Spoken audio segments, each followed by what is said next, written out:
General Assembly Global People's Summit.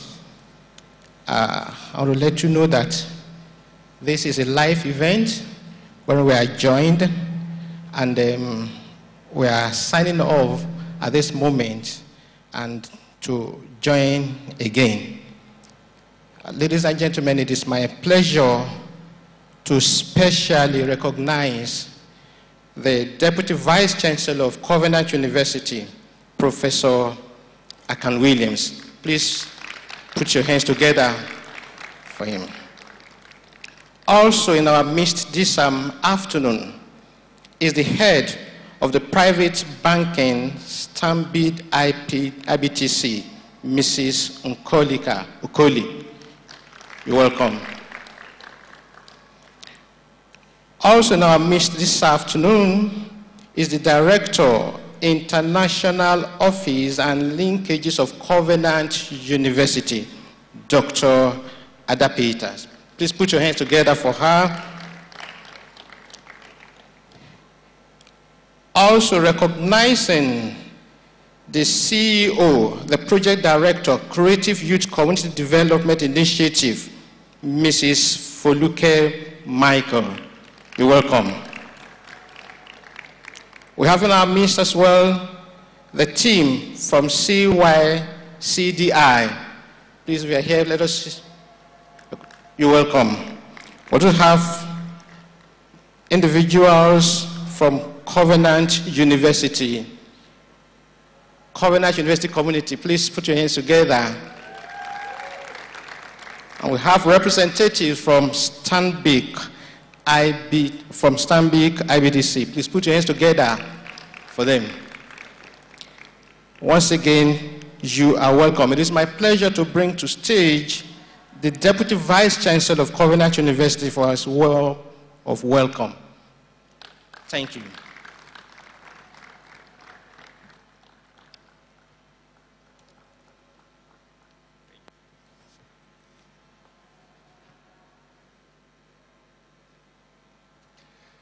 Thank you. Let me stand on the existing protocol. I'd like to appreciate all of us, especially persons who are coming from the external context to Covenant University. Our university was established on October 21st, 2002. And so this October will make us 16 years as a university. I stand here to represent the Vice Chancellor, Professor A.A. Atairo, who will soon be on his way to bring back that which we are so expectant to have. Noting that we are going to, in next week, be proclaimed as a world-class university. It used to be a prayer, but it is no longer a prayer. Being in the first 5% of the universities, out of about 29,000 universities in the world, that we are going to be in the first 1,000. That can only be good for a 16-year-old university. For us, our vision is to raise a new generation of leaders. And what we are doing here today is in context. It's also in line with that. Our core values are very clear. There are 7 of them. We have spirituality, we have integrity, we have possibility mentality, we have capacity building, responsibility, diligence, and sacrifice. So these are the things that define who we are as Covenant.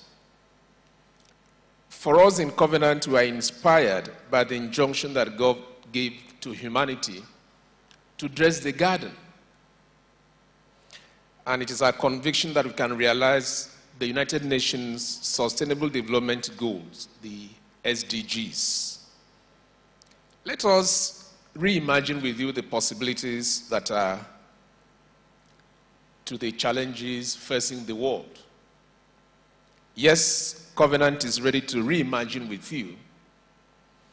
This is our voice. This is our solidarity. We are in a change agent, and we have the conviction that we can change the narrative the way it is currently. Yes, we can. Again, we'd like to welcome you to Covenant University. Welcome to Covenant Global People Hub. You're welcome.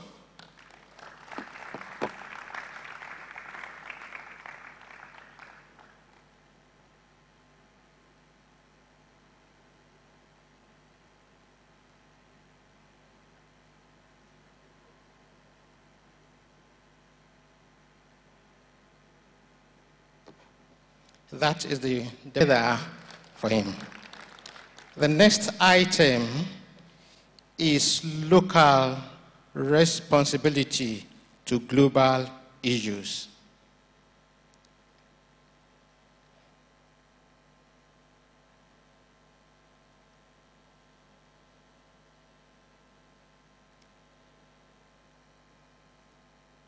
So let's start with the importance of partnerships, because this is something that's vital for businesses and for social impact, and people talk a lot about it, but they don't necessarily get a deep, long-lasting partnership. How do we revitalize partnerships so that they're beneficial for the Sustainable Development Goals? It's a lot to handle. Yes, I know it's a lot to handle, and we'll sort of work out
you don't want to be a good girl, right? But teacher, I've always been a good girl. I don't make trouble for anyone, and I always try to pass my classes. So why haven't you come to meet me? Because you're my teacher and I see you every day in school. And after school, I go home to help you.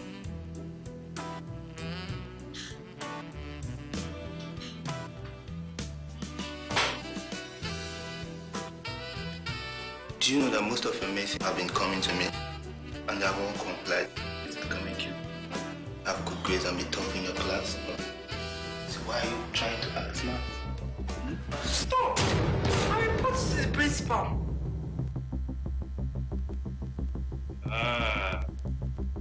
You don't play alone, right? Think you are smart. You are trying to act as if you know what you are doing.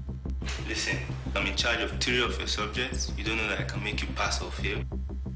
You don't know that most of your teachers are my friends and I can tell them to fail you. You are trying to act like you are smart.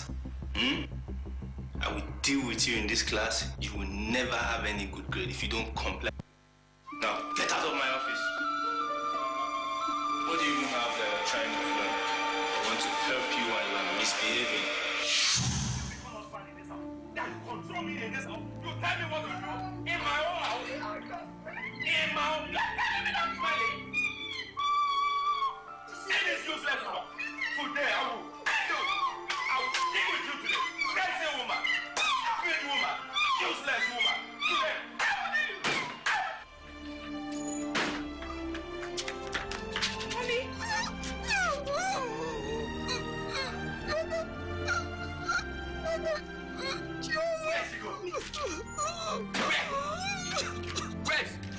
Useless woman! Crazy! Who are you to tell me what to do in my own house? This crazy woman telling me that I'm smelling Igbo and cocaine. Stop it, woman! Never again! If you do it again, I'll kill you! And you do?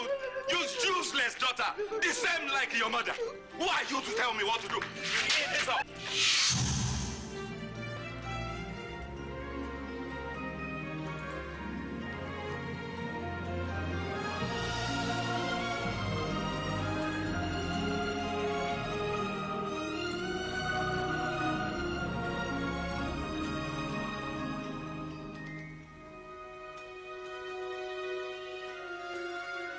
Comer. Late comer.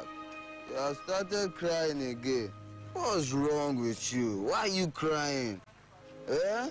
Your father started beating your mother again? That head like codeine bottle. What didn't they happen for that your house, sef? Yeah, sometimes I'm just tired of this life. I don't even know what to do. Tired? Smart girl like you? Can't be tired of life now. You have so much to live for. Are you tired? Why are you saying something like that? That's rubbish talk. Huh? What's wrong? Huh? Sometimes I just wish I was born into a different family. Different families. Do you know how many broken homes are out there? Do you know how many people are in pain out there? Do you know how many people that are suffering out there? You wish you are from. You want to be 6 feet? You want to be 6 feet under? My girl, you have to change your orientation. There's more to live for. There's something we have discovered. It will show you peace. You want to be in heaven? Be in heaven. Very chill. You have no problem. Nothing to worry about.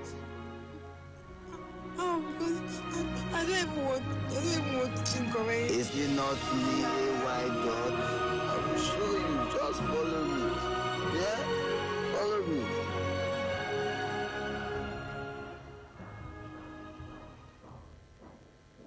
All my parents know is to give me money. And they believe everything is okay. Just say party they are doing here. My parents don't arrive. My parents are ready to attend any party in this world. But the care of their own child is the least of their problem. I don't even know how I cope in school. All my promotions were virtually paid for.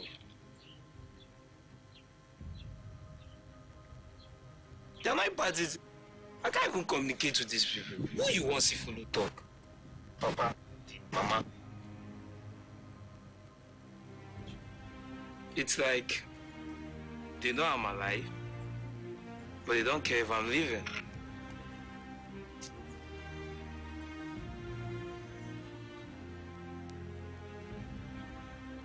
I know, like, they bothered me before. Like, it used to bother me. But since I found this baby, this fine girl, I don't care anymore. They don't send me, and I don't send them. At least, you should really be happy that you'll not be raped every night.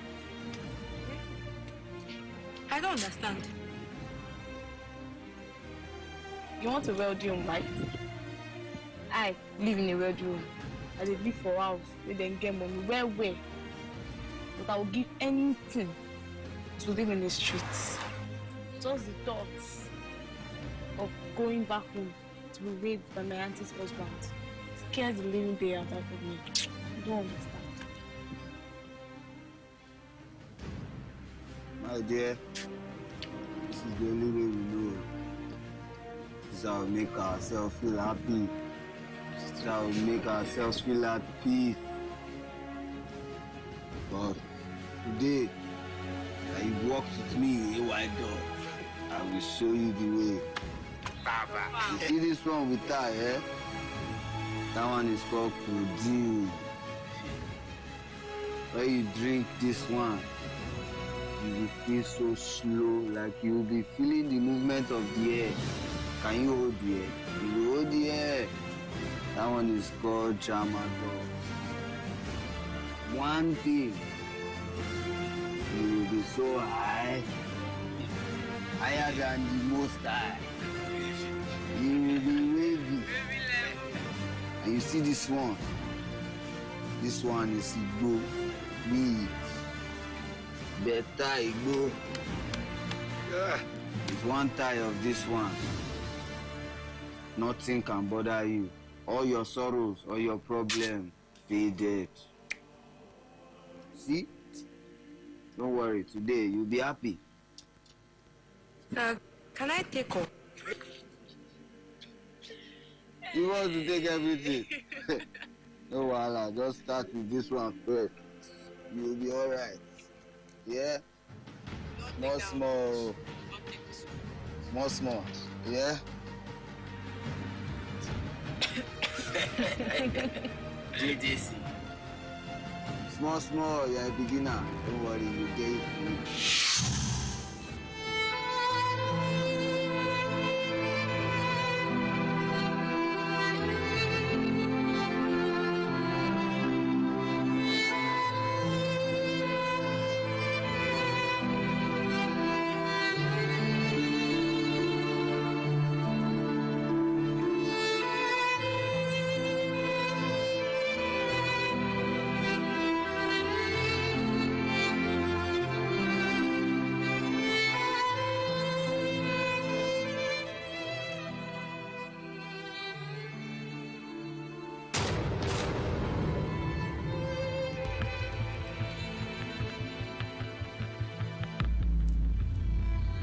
Just wonderful pictures telling different kind of stories, you know.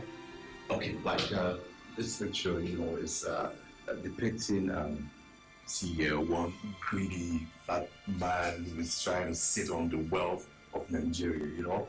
And this is what's happening in our society today, where just one group of people want to enjoy everything, you know, all the wealth of the country. And if you take a look at this one up here, it's more like a solution. You see, if we're able to out of these things, corruption, crime, fraud, injustice, and we'll have a better Nigeria. See, Nigeria is smiling, and you won't believe it. They're the kids.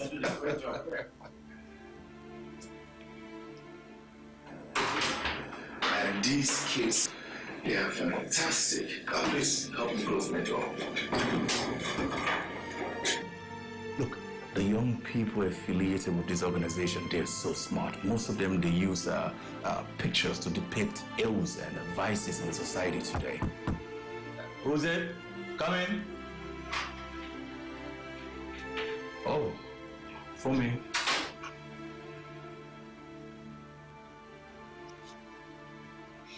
Is everything okay? No, sir. Everything is not okay. What happened? On my way back from one of the schools, I met a girl buying drugs, and it just saddened me. For me. This happens all the time. You should be used to that by now. No, sir. This is different. How? I know this girl. She was my junior back in secondary school. This girl is smart. This girl is beautiful. I never expected someone like her to be involved in drugs. I've seen a lot of cases in 17 different schools I've visited, but this just makes me, it just breaks my heart, and I don't know what could have gone wrong. What is happening to our world today? I mean, these are our future leaders. These are the young people we depend on.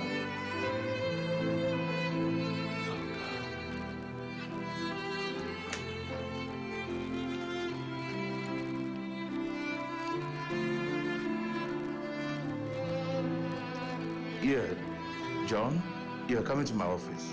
Yeah, just right now. We have a special case I want you guys to take a look at. Okay. For me, I want you to take it easy, okay? You know, this is a very delicate situation, so let's start easy and then we'll get her back to us, okay? All right. So,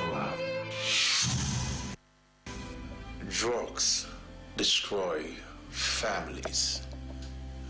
Drugs destroy societies, nations.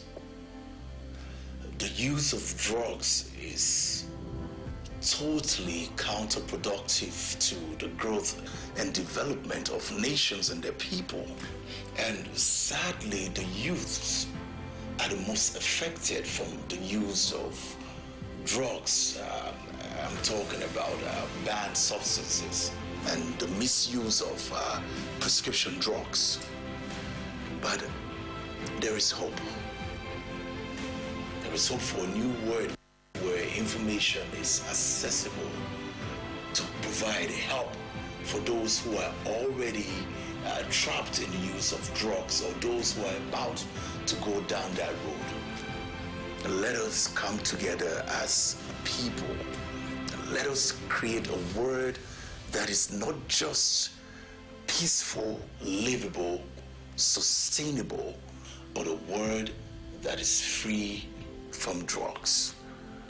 Let's also remember that dysfunctional families create bad children.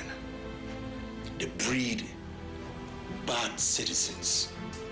They breed bad leaders. Say no to drugs.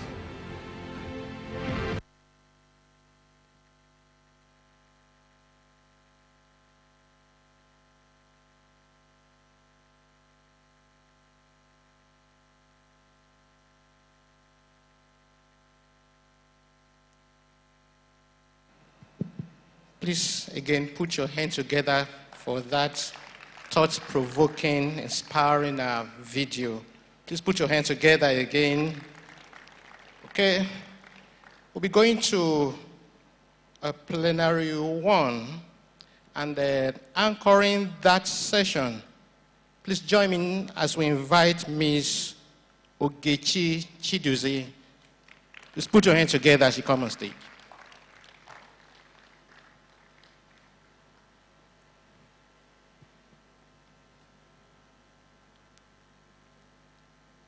Good afternoon, everybody. You're welcome to this summit. As we all saw in the video, What we'll be discussing today is using drug is not cool. Let's make being creative and innovative your new high.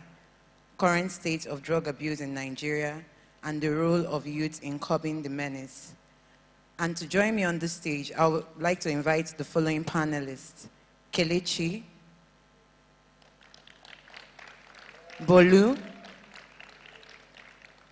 Goke, Blessing, Fisayo, and Noale. Please, can you give them a round of applause as they make their way up here?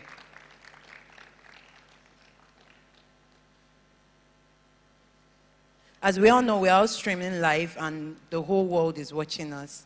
So I would like you to be more attentive and focused in what we're doing today. Thank you.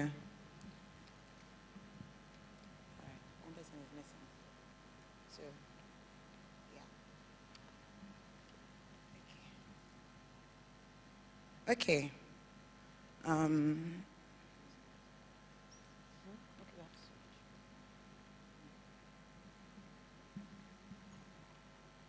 Okay, using the topic, using drug is not cool. Let's make being creative and innovative your new high. Current state of drug abuse in Nigeria and the role of youth in curbing the menace.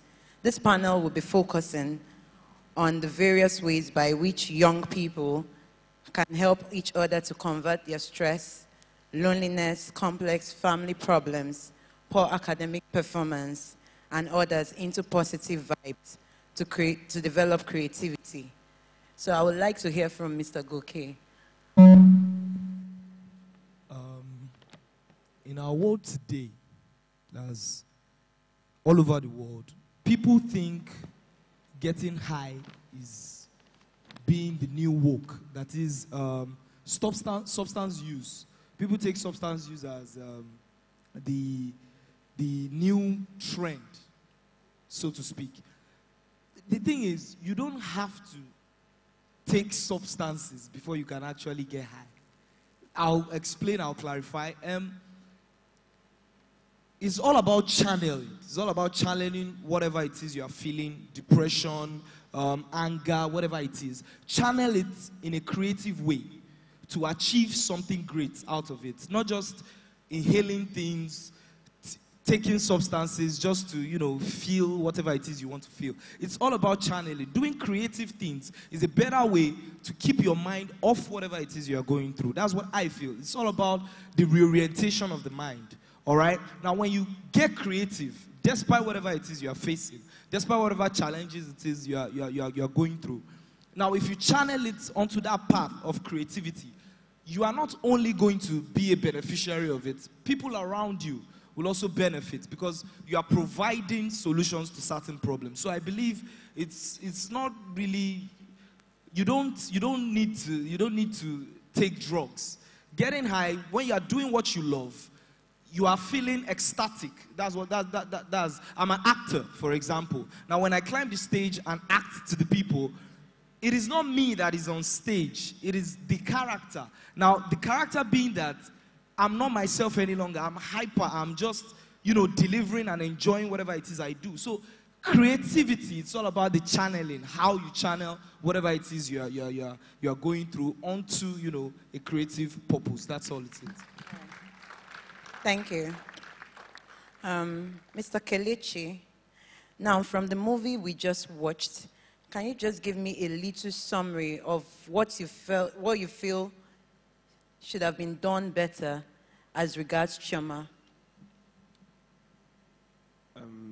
I feel people go through these problems, but I feel the best or the first step to this is counseling, right? So if she met a counselor, if she went through therapy, or she spoke to someone an adult, or someone who has experience in these things, a doctor, a medical doctor, I think he would have taken her to a different route. But the thing is, people like Chioma out there in the society, where they have dysfunctional families and fathers beating mothers and all. But the thing is, the approach was wrong on her part. Now, when people have these issues, the first step is praying to God, because He has answers to everything. Then the next step is going to meet a counselor. Then with this, it tells you how to handle the situations. But I think she took a drastic step, and many people take these steps in society, and this is how destinies are being truncated. Thank you. Mr. Bolu, do you feel the family has a role to play in this? Let me rephrase this question. Now, you saw the movie and you saw what happened in her home. Do you blame her parents, or will you say it's her parents that pushed her into taking drugs?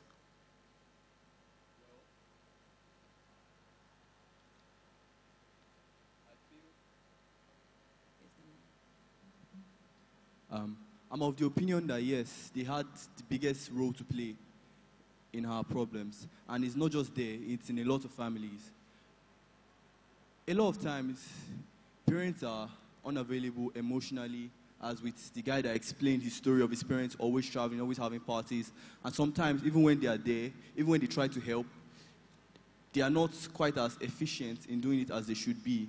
Like, sometimes they just don't understand pressure. Some parents aren't willing to listen. And when you're having trouble outside, the home is where you are for most of your time. You grow, when you are young, you grow with your parents, except if by some reason you are not with them. So you are used to them. They are the ones who train you with the basic things of life. They are the ones who you run to when you have issues. So when they are the ones who introduce you to God, who is the one who has all the answers. If your parents fail in so many of these basic things, it becomes easy for a child to get lost. The parents is the first, charity begins at home, as we say. So if your home is broken, if the people who are meant to stand as your parents are dysfunctional, there's a big chance that that child will run into the wrong hands, like she did at school with her teacher, who then pushed her into the hands of drug addicts. Okay, but I believe that this personal decision is a choice. So I feel she might have had other options of either to go into it or not. So can you clarify that? Personal decisions, it's always a choice. But on the side of the parents, I believe the values we see, that we develop, tend to be drawn from our parents, how they act, how they behave. Even if something is bad, consistent watching of your parents do it may make you feel like, it's a bit okay. Our father clearly was on drugs. So while it might not have been right, her dad was doing it. Somewhere in her mind, it made her less, I feel it made her less averse to doing drugs. She just said, I might as well just try it. Since these guys aren't helping me, maybe this might help me. Thank you. Ms. Nali, I would like to ask, you have been in Covenant University, and I see this I see it as a privilege, because from your core values, it's clear that the difference is, it's very clear that there's a wide difference between Covenant University and in other schools. So how would you, as a privilege, coming from this privileged background, advise other students in other schools to desist from drug abuse? Okay. My advice to other students to desist from drug abuse will not be more than what I have gotten from Covenant University. Just like the Deputy Vice Chancellor stated earlier on in this meeting, our core values are what shape our mindset and our attitudes and what distinguishes us from other students out there. First is spirituality, which is like our direct connection to God. It shapes our lives, our minds from inside out, not just based on what we're told, but our minds on its own can function with instructions from God directly that helps us to be disciplined and diligent on our own and focused. Then we also have integrity.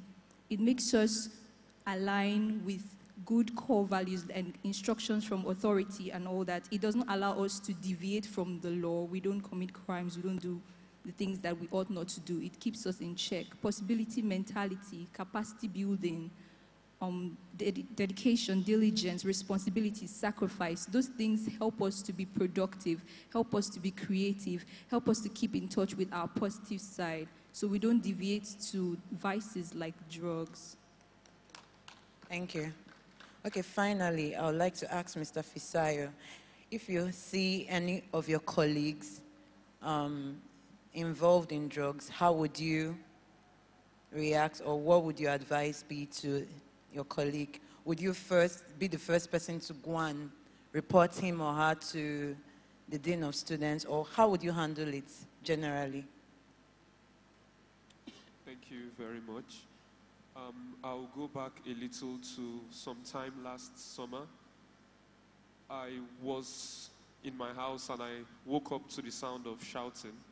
And what I heard was a mother shouting at his son, "The reason you're behaving like this is because you have started taking tramadol and codeine.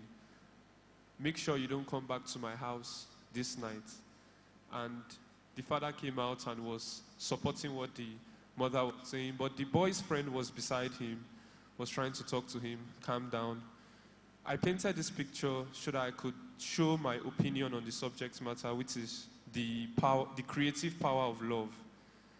Great leaders like Nelson Mandela, George Bush, they have believed in the great power of love. If in all the things that I saw in the video that was played today, there was a friend that saw Chioma, the girl, involved, and out of love, she was moved to seek help for that person. The person might be too down to help themselves. Yes, it's good that we have the core values, but somebody who has been placed in that position where they have been battered and maltreated, maybe raped, I don't think they'll be thinking about responsibility at that point in time. Those are good for, should I say, like the guardian angels that will watch over our society. So what I would propose, even in Covenant University, yes, I've encountered those kind of individuals. And the first thing is not actually to take the matter up to management, because just expelling a student like that from this community will just increase the number of criminal cases you're going to have in the community outside. So the best approach is to approach such a situation with the creative power of love. You first attempt to talk to the person. Out of love, I actually prayed for that person. Then you try and talk to the person. If you can refer the person to a counselor or refer a counselor to the person. So if you want to solve this problem globally, we have a counseling center, but I'm aware it's not very much in use here in Covenant University. So I think a model that would be better is if they are trusted counselors that are actually interested in the welfare of the students, not just rusticating people that are deemed drug lords or whatsoever. You refer the counselors to this person, so they reach out to them, people that have shown that they actually want to change from these habits that they cannot help themselves from. Then I believe with the creative power of love, we can solve a problem like this in our community. Thank you. Thank you. Okay. To conclude this session, I would like to read this.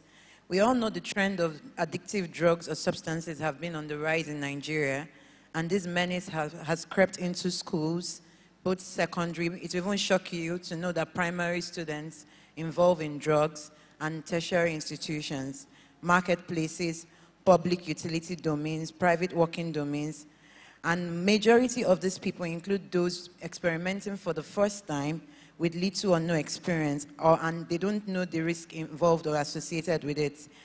Now, as an organization, CYCDI has come to discuss the impacts of drug abuse on the general population, especially the youth. We all know that the youths are the leaders of tomorrow, and they are the ones to take us to the next level. So that is why we are focused on the youths more. And said it's the future of moral bankrupt and loss of societal values and ideals. In tackling the problem of drug abuse, CYCDI is sensitizing young people to promote health living whilst investing their energy and time to creativity, innovation, and economic development with the two of sustainable development goal. So we implore everyone in this room today to join us as we fight this menace. Thank you.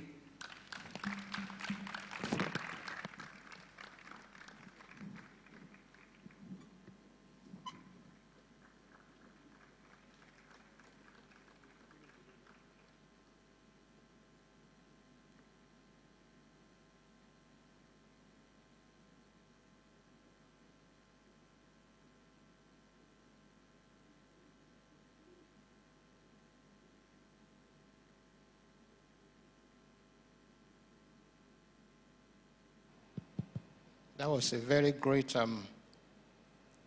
quite educative discourse.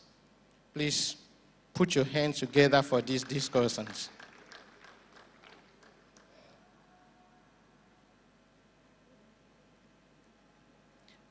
Very shortly, we'll be joining the Global Summit again as we continue in the program. Please, studio, shall be joining again the global discourse.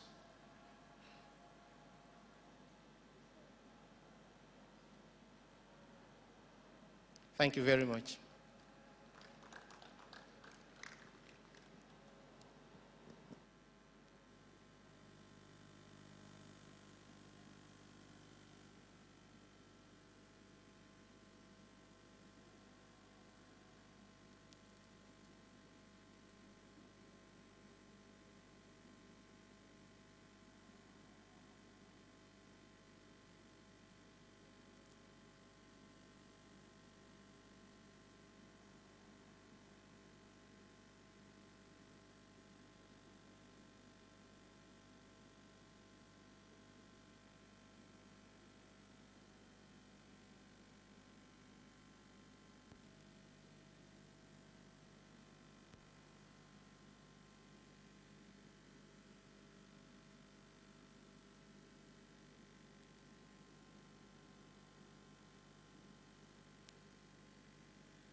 New sustainable resources that they to create packaging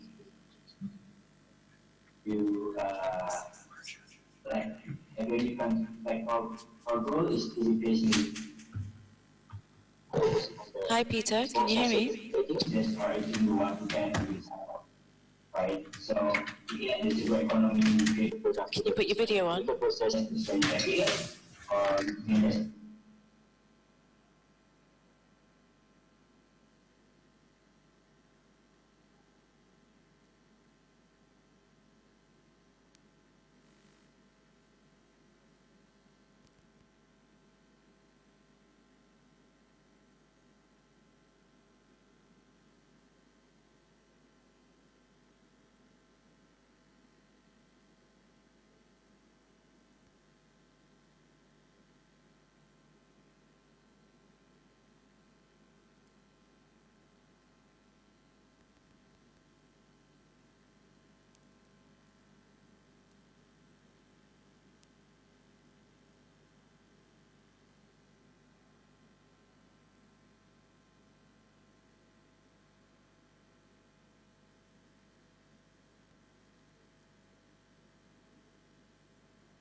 Good afternoon. You know why we are here? Our university, Covenant University, has taken the onus on Covenant University to take action, taking local responsibility to solve global issues. Now, some years back, in 2015, 17 special goals were released to tackle several problems in the world. And as you could imagine, we have various problems that is currently ravaging our planet Earth. So what are we doing?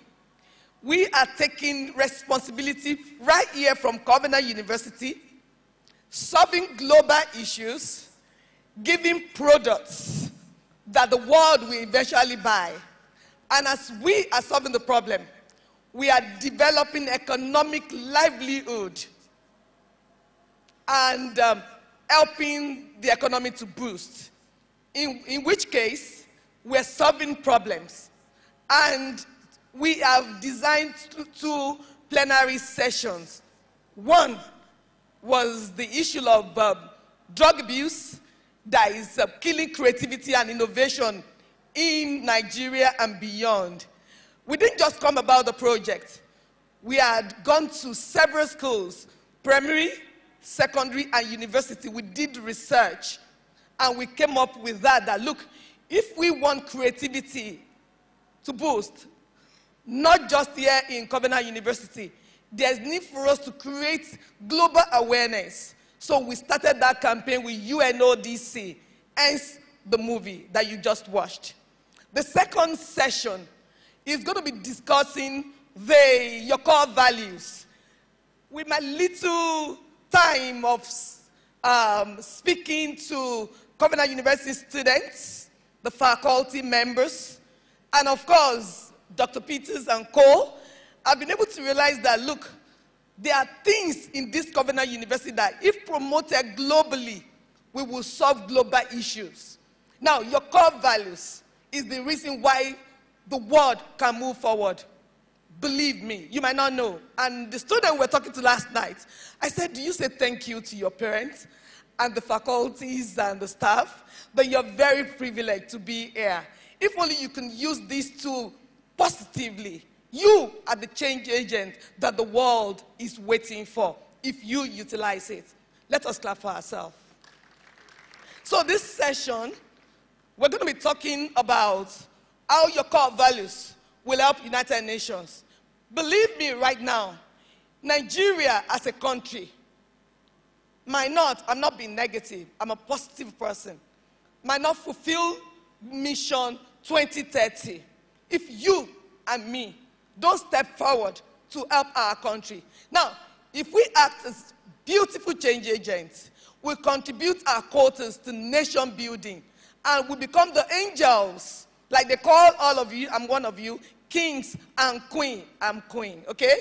So why not be the queen that will bring solution to the destiny table? So this plenary is going to be discussing all of those 7 core values of Covenant University.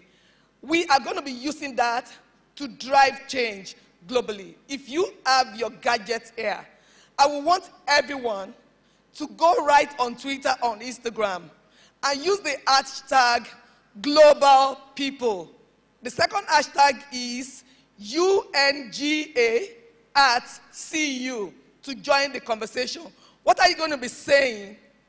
Covenant University value is the tool to drive change in the world full of problems. Ladies and gentlemen, permit me to introduce this award-winning documentary. This will help us to drive the plenary session. It would help us to weave how our core value can drive change in Nigeria and all over the world. I said something, and it's all over in the internet. It's a quote. And my quote at the United Nations was, corruption is the strongest impediment to achieving sustainable development goals in Nigeria. This is where your integrity comes in. So, watch this short documentary, and then we'll come right here to discuss. And it's going to be so interactive because all of us, including me, I have a role to play to make the world sustainable, livable, peaceful, prosperous, and the planet we want to see. Thank you very much, studio. We want the making of Corruption Busted Part 1 on the screen. Thank you.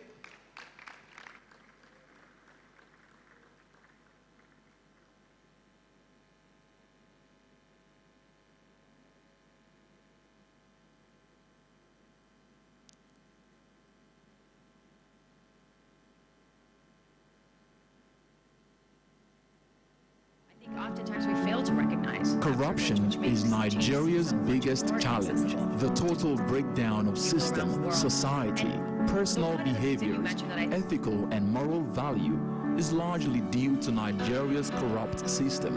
This disease has eaten deep into the fabric of our society. We can no longer fold our arms to allow the total collapse of our dear nation. Hence, the decision to involve children and youth to recognize, reject, and condemn the menace of corruption through their creativity. My name is Polike Michael, the project director of the Creative Youth Initiative Against Corruption. The Change Project, our Nigeria project, began in 2012.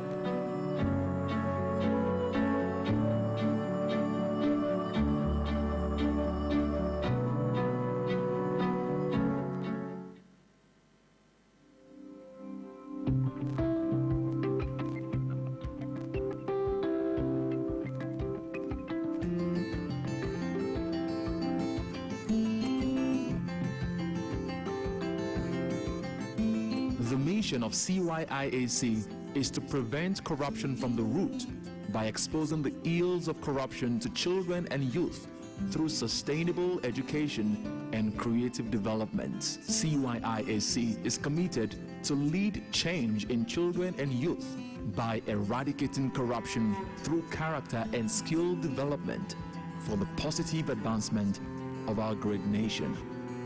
Looking at Nigerian and global situation from the lenses of children and youth, that was where it all began. And it was on the platform of the vision of the child, focusing on children and youth of our nation. This was made possible under the leadership of Professor Wole Soyinka. We believe very much in mentoring, whether on a one-on-one basis or simply by throwing the field open and actually exploring hitherto unexplored areas for latent talent, and not merely in institutions, but in what I call the informal schools. Because very often you find really gifted artists in all the various disciplines among the uninstitutionalized. So they are invited here, together with others, to show their pieces along a set theme.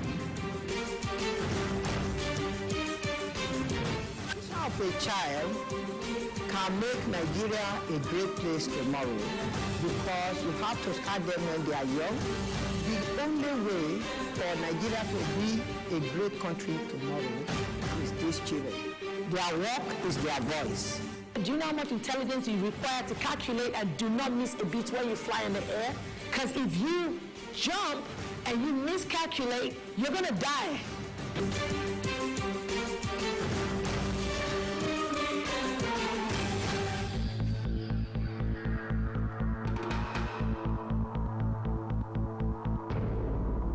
The vision of the child provides participating children the platform to express their understanding of the world they live in, their vision of what it should be, their dreams and fantasies through paintings and the literary art.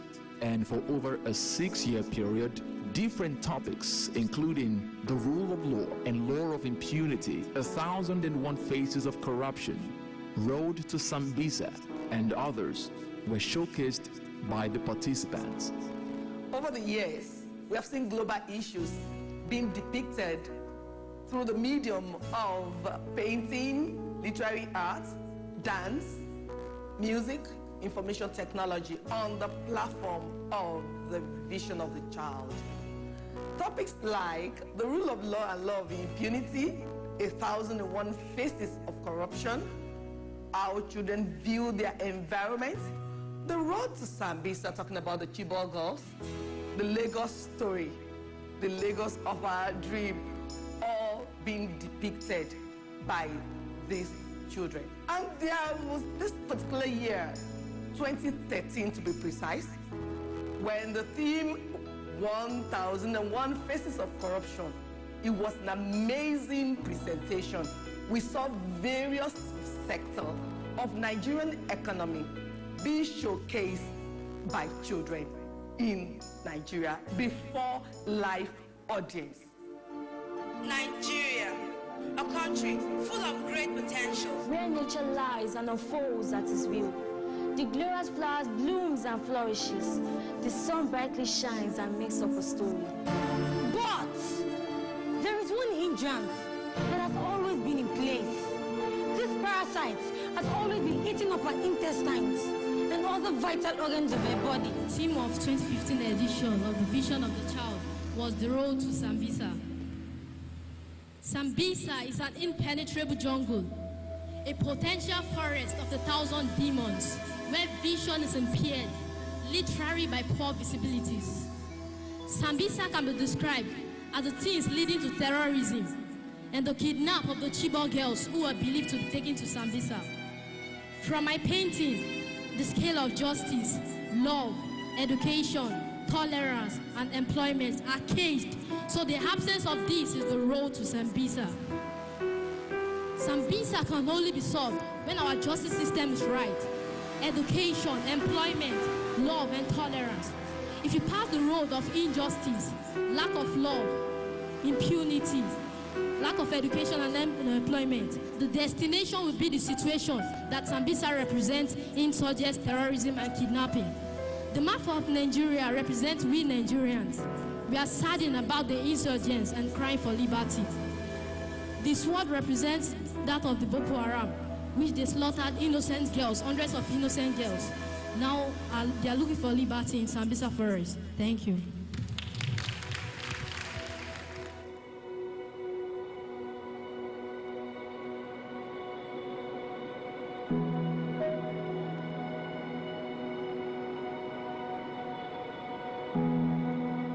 CYC is a vehicle for children and youth to learn what corruption is all about, how to recognize it, how to reject it.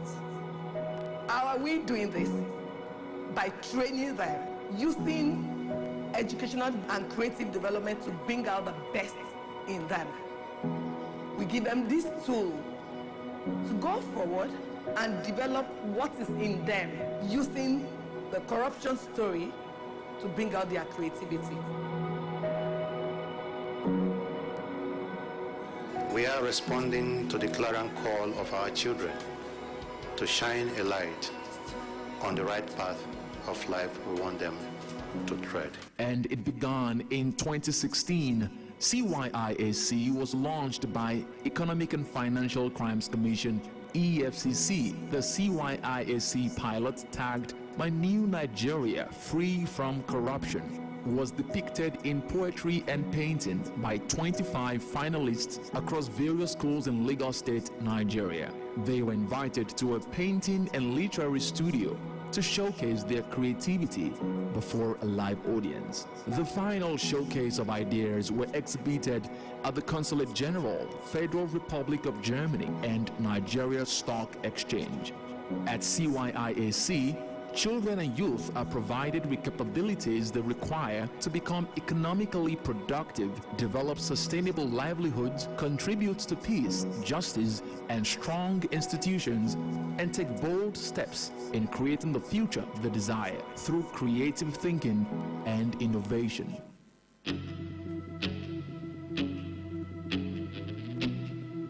My New Nigeria, Free from Corruption, depicted various phases of corruption from the lenses of children and youth between the ages of 9 and 14. That edition was mind-blowing. And we were able to conclude that there are lots in the mind and heart of children that are need to be told. The story of the vision of a child, the story of the Creative Youth Initiative Against Corruption have been told through the lenses of children. The Creative Youth Initiative Against Corruption hereby presents CYIAC Corruption Busters.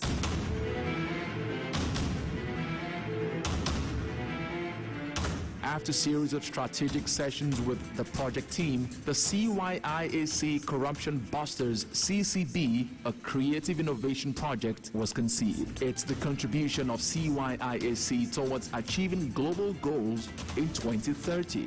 The aim is to achieve culture of integrity and a nation free from corruption through educational development in literary art, music, dance, paintings, digital communication, entrepreneurship, sustainable housing, innovation, and information technology.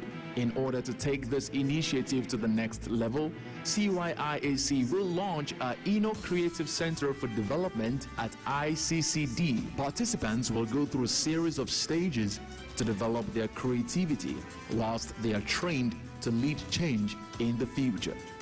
The milestones we're seeing today was direct innovation through the works of CYIAC Integrity Ambassadors based on 2016 theme, New Nigeria, Free from Corruption. CCB, this is our contribution towards achieving global goals in 2030. The CCB is our educational series that is being innovated from the theme of 2016. My New Nigeria, Free from Corruption. We have always come to the gallery to see paintings, to see various representations of children and adults. But this is the first time we are bringing painting representation into the cinema. And we are using animation to express this. This medium allows children and youth to relate with the story we are telling the world. This New Nigeria Free from Corruption is relating to every country of the world. Talk about how it's happening in Nigeria, it's also happening across the border. I think it's important to reach out to the public, to the youth, to the society, to create awareness and to create a mindset where corruption is not accepted.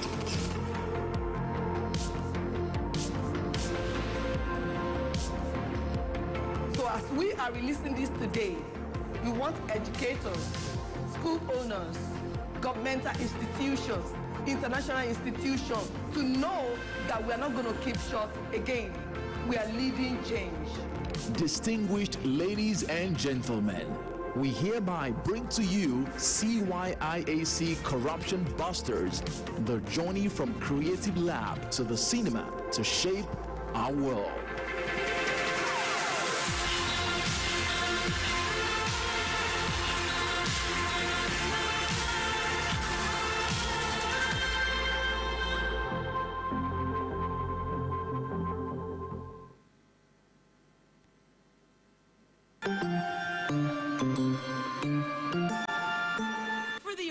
Action Awards, that was of course lovely.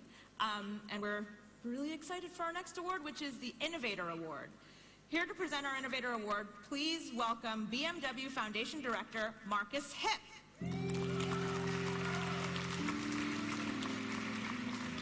Welcome, Marcus.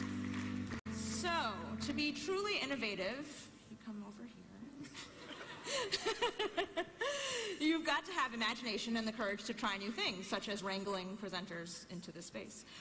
Why is that so important for the SDGs, and how do we encourage more of it?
and what we are doing right now. There's a live program going on right now in New York. It's called Global People's Summit. This summit is the very first time that we are joining, I mean, when I say we, the world is joining conversation that is happening right in United Nations General Assembly. The reason why Global Summit exists is to carry your conversation, your approach, your solution to decision makers. And why we need to be more serious here is because in a few minutes, very few minutes, they have reached out to us that they are going to be beaming their camera right to Covenant University. It means that what the entire world will be watching from New York is what we will be doing here at the Covenant University. So basically, the UN is driving this agenda to get me and you engaged in all matters that has to do with sustainable development goals. So we will be coming in and out of that conversation. Right now, by my time, they should be discussing education and innovation. So we are trying to join that conversation before the second conversation on applying Covenant University core value as viable tools to drive sustainable development agenda.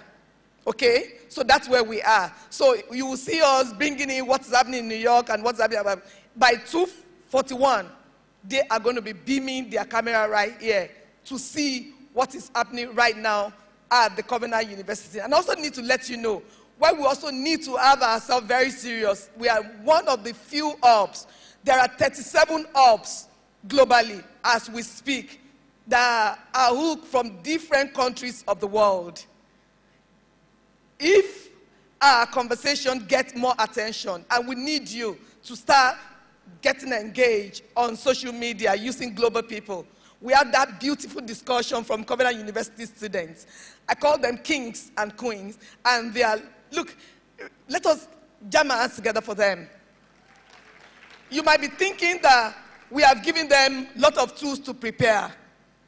I need to let you know that it took them a few minutes to get into this conversation. That shows how brilliant and intelligent you are in this school. Please let us get engaged. Talk to your colleagues to get serious. The solution to the world is right here in Covenant University. And for us to even have a partner, Stanbic IBT's partner, bank, to join us, to reward creativity and innovation as we move forward, we need to get serious. Do you know, right from Covenant University, you can be employer of labor right here if you are serious. Studio, please. Can we just join Global People's Summit on that topic, education and innovation? Mr. Peter, please. Thank you.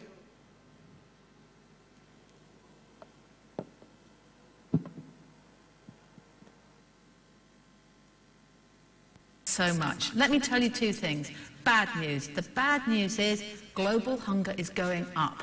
2015, and now global hunger has gone up. 125 million people are going to bed hungry tonight, last night, the night before then.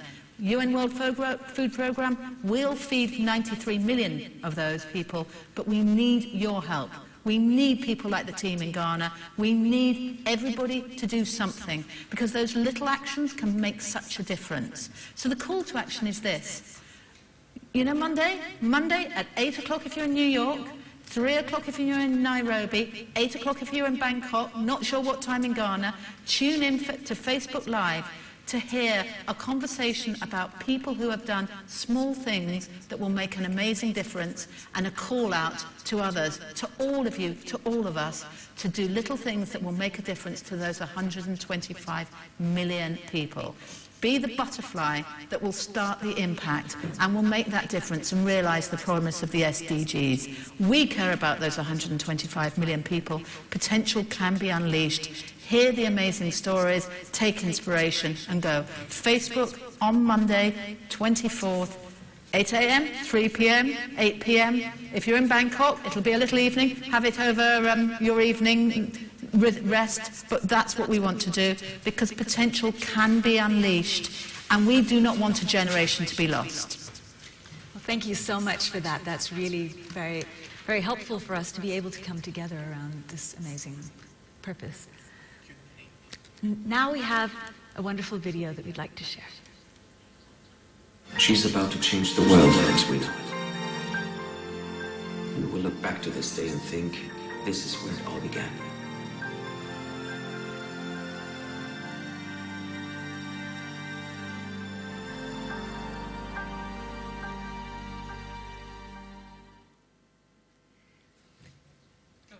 So here's the next segment, Reimagine Systems. In the third segment of our summit, we consider what if systems work together? What might happen?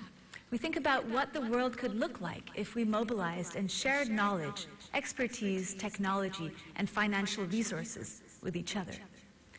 Systems can create change, but so often systems lock out and exclude the very people needed to drive that change. As we reimagine systems, we are going to think about what impedes and what fosters collaboration between people. We're going to imagine a world with responsible financing. We're going to imagine a world where we all act collectively in global systems as we tackle some of these issues together. Keep sharing your voice and your views via the hashtag #GlobalPeople. We are so inspired by some of the great ideas already being raised on social media and via our website. Check out this next video. Give you some inspiration.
Now coming to us from India is Sharif Bana, CEO of Awakening Records Worldwide and chairman of One Family, who will be talking with us about partnerships for change, leveraging entertainment and influence to create impact. So, hi, how are you? Can you see me and hear me? Hi, I'm very well. Welcome. I'm very well. How are you? Welcome to our global live stream. So what I'd really like to know, and what I think a lot of our audience around the world would like to know, is what is it really like being the CEO of a successful record label? Is it as fabulous as it seems? It is. Before I go into answering, I'd just like to thank Hazami and the brilliant team that she has in putting this together. I'm actually from London, not from India, but she tracked me down in India to make sure that I appear. Yeah, I mean, it's been an absolutely amazing journey. It's actually a company that I founded with 3 others 15 years ago. And it's been an absolute amazing journey to see the company grow from a small bedroom in a small city in the UK to now operating in over 100 countries, working with talent across the world, creating celebrities, we're producing music and entertainment that people all over the globe are appreciating.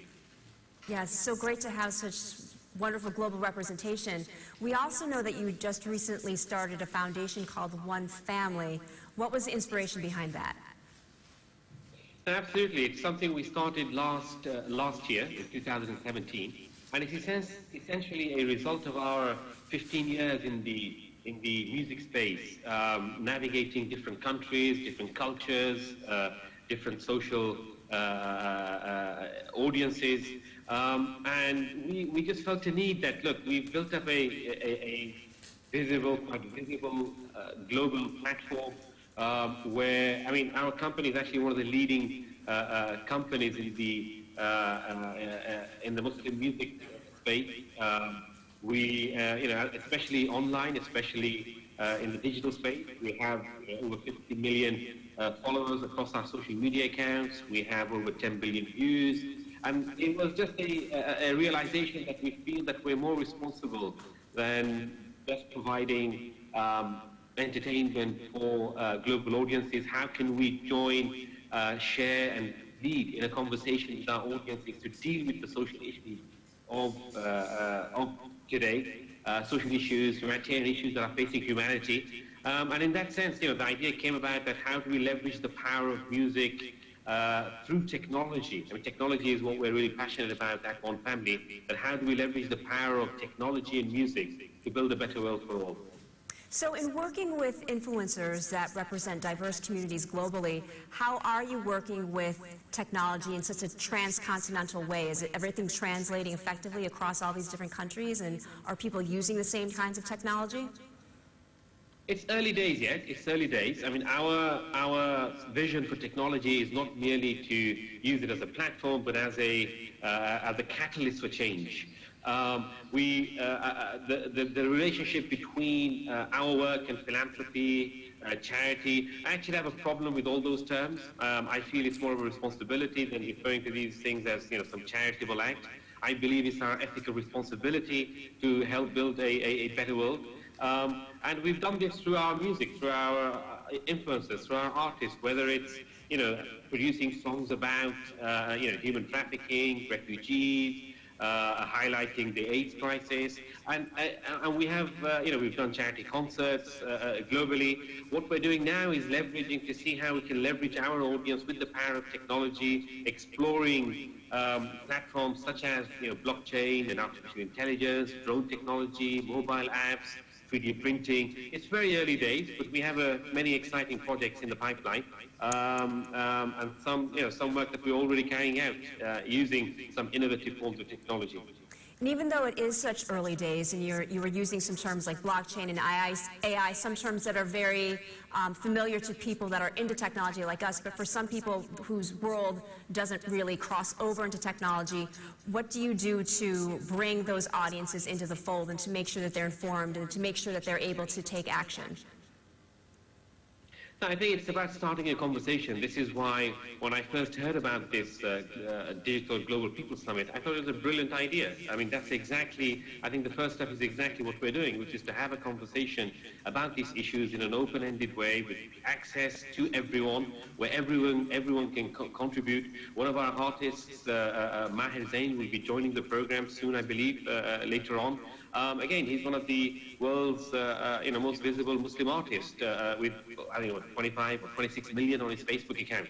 So engaging our audiences in these conversations, I believe, is the first step. And then, of course, we have partnerships with the private sector, with companies across the music industry, fashion industry, gaming, and even sports. So our theory of change is that we engage all audiences, private sector, companies, the private sector at large, to get them to think more about their ethical responsibility. I hear a lot about that it makes good sense for business. Yes, I believe it does make a lot of financial sense to think ethically. But at core, I think it's about thinking as human beings and thinking ethically. I mean, that's why we termed our foundation One Family. We see this planet as our planet, as that humans inhabit, as one family. And it's our responsibility to take good care of it.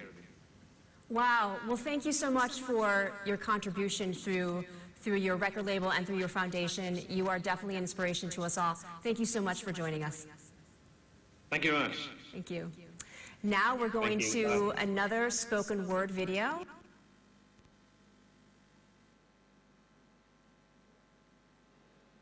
Good afternoon, everybody. You're welcome once again. We're going to go right into the second plenary, which is applying Covenant University core values to achieve United Nations SDG in 2030. And to introduce that, studio, please give us Corruption Busters, the musical.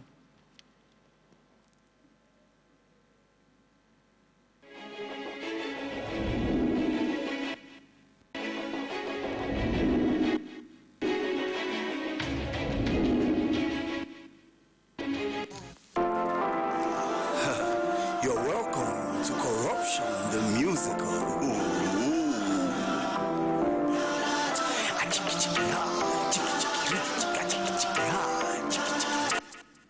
This one na corruption song. This one na corruption song. Yeah. This one na corruption song. This one na corruption song. Not be about government people. This one na for everyday people. Yeah. No job, yeah. You go look for level, you go look for right, even though you're qualified. Then carry the job, give them family. Now gonna you say where man they want. Now the man go job. So you take food right for displaced people and sell it in the market for money. You buy malaria drug, you take it in the morning, you take it in the night. Condition the worst, you discover say na fake drug. Now gonna you get for special center to write the exam. Before exam, they give you answer, they give you question. You get distinction, yeah. Now gonna we dey see wetin you dey. We dey see. I say we dey see, and the conny people, and the conny doings. We dey see, we dey see, we dey see, we dey see, we dey see.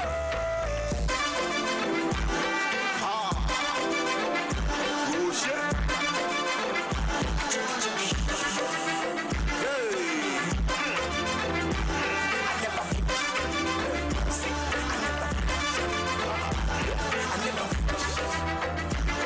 You be woman, you no go feed talk, they no go give you job. Why? They say your job they for kitchen and the other room. Now gonna make una hear me, make you hear me, make you hear me. You dump refuse inside the lagoon. The lagoon overflows, now there's a flood in your room. Now gonna you claim to have a job, but you do internet fraud. Mr. Entrepreneur, now gonna you they break all and you they feed all right. Now wow, now your private property. You they spoil everything with audacity. We they see wetin you dey. We they see oh. We they see wetin you dey. We they see, we they see oh. We they see wetin you dey. And the people, and the conny doings. We they see, we they see, we they see, we they see, we they see oh. This song is not about the person sitting next to you or one friend you know a long time ago. It's about you and you and you too. We see you. We dey see you. Oh shit.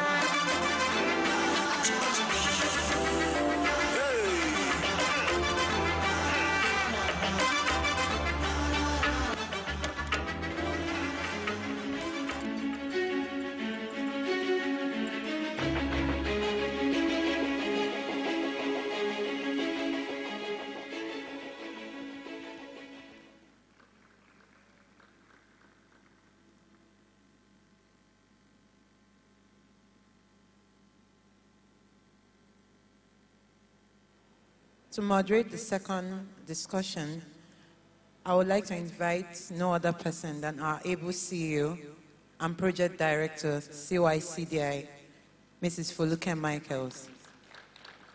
And alongside the panelists, Mr. Goke, Mr. Kelechi, Bolu, Blessing, Fisayo, Akinola James, and Love Alabi. Please, can you give them a round of applause as they make their way here?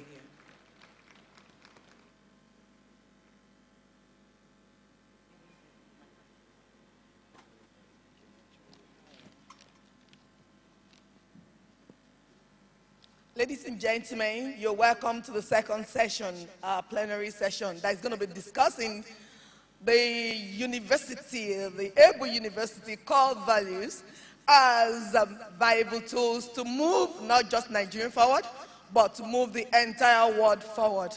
I believe it is doable. Right in the studio, could you please log on to New York? They want to try and see what's happening here ahead of our live transmission. Studio, please. Kindly log on to Zoom ahead of our live transmission because New York wants to start looking at us right now ahead of our live transmission. Thank you, Mr. Deji. Take note, and Mr.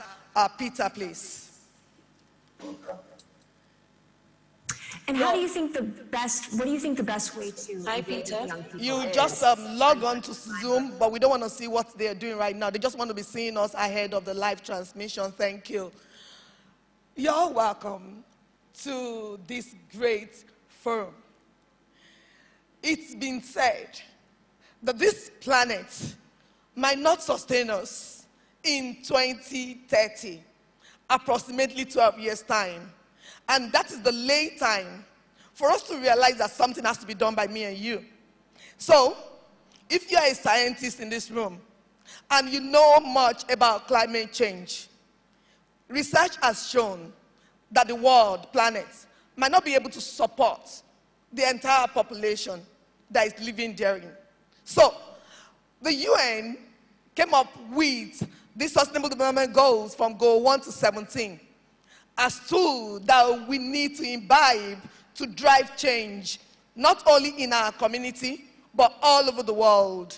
Now, having said that, some other analysts, the developmental analysts, came forth to say the rate at which our beautiful country, I love my Nigeria, the rate at which our Nigeria is moving, we're not likely to see sustainability in the next 50 years. That is 12 plus another 38. But something needs to happen. Now, coming into Governor University, you don't need to tell me. I can write a book just on what I've seen. And you know what? As a person, I feel, can I be a teenager again so that I can start from Governor University? You are so fortunate to be in this environment. And the DPC will agree with me. The very first time we're having this meeting, I mentioned it. You are in an environment where change will happen. I have possibility mentality. I believe that with the crop of students, the faculty members, and those that I've worked with in the last couple of weeks, 3 weeks, if we imbibe all of this in our culture, we're going to be the change agents that the world is waiting for.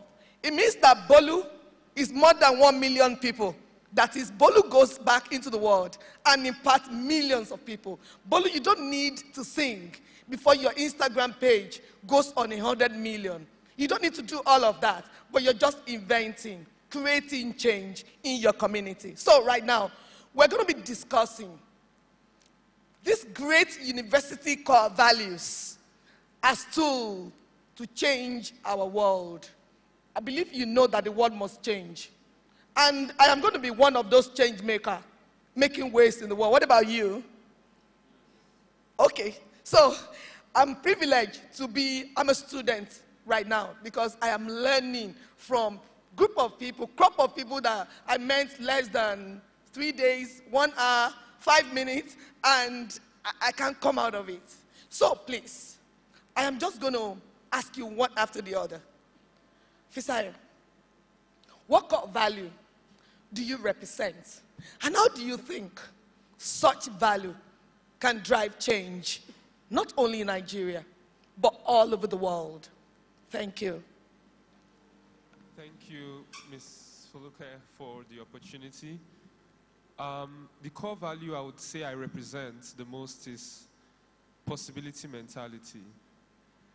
Ever since I stepped into Covenant University, I believe that if you can just believe it, it can be done.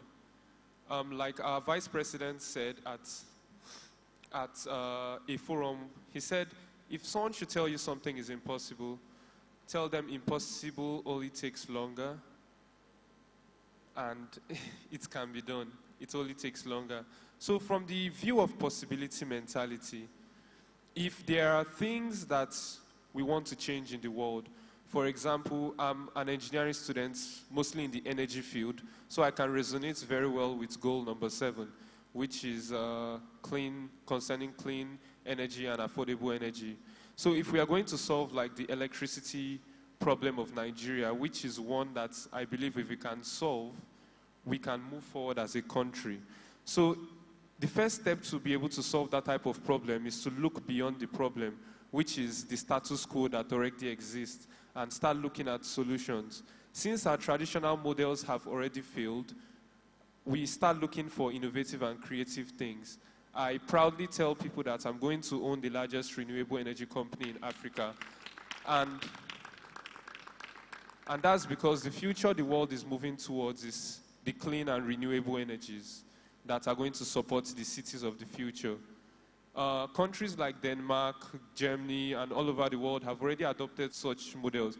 But you have to have possibility mentality as a person and as a team that is driving such a project, because it hasn't been done yet. So what you're doing is banking on uncertainty. But if you believe in yourself, even backed by, if I may say, even backed by scriptures, if you believe in yourself, it is very, very, very possible. So with that, I would just like to tell you that possibility mentality is a core value that Covenant University students can bring to the United Nations to use to imagine and reimagine humanity. Thank you. Thank you so very much. We've had possibility mentality. It's called President Obama. While he was campaigning, there was a slogan that went around the world. And ever since that was used, me too, I know I am possible. It says, yes, we can. Can we? Yes, we can change the world. In fact, look at us. We're almost 100 or plus. We can actually change the world if we believe it. Thank you for that contribution.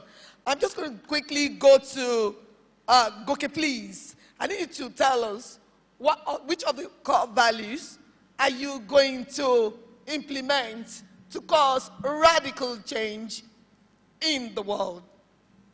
All right. Just like Fisayo, I would also go with possibility mentality, because I just want to clarify a few things about that core value, possibility mentality. Now, possibility mentality as a core value is an ideal, a philosophy, which serves as a key that unlocks a whole new world of exploits and achievements. Now, possibility mentality is not just an optimistic feeling. No. Possibility mentality is a conviction which is derived from the reorientation of the mind that despite and above all odds, I am possible. That is what possibility mentality is. Now, having this so-called possibility mentality is not just for having sake. Now, possibility mentality is what is going to enable you operate in a next level dimension, things that people have not seen before, just because you have that value of possibility mentality. Now, in my country, Nigeria, for example, Nigeria is a country where availability of electricity is a big issue in my country, Nigeria.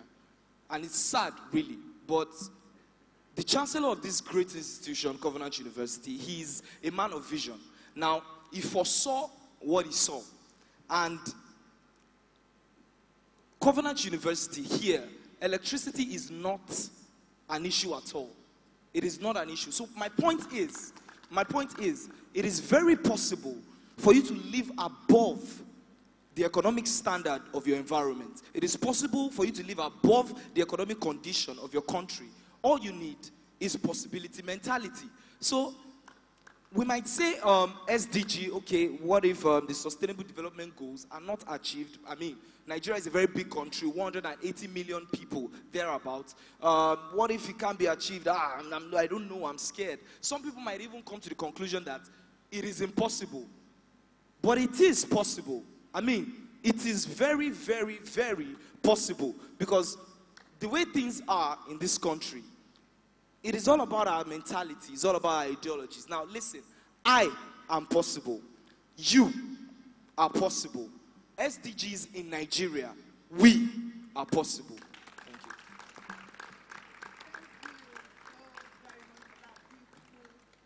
you. Contribution.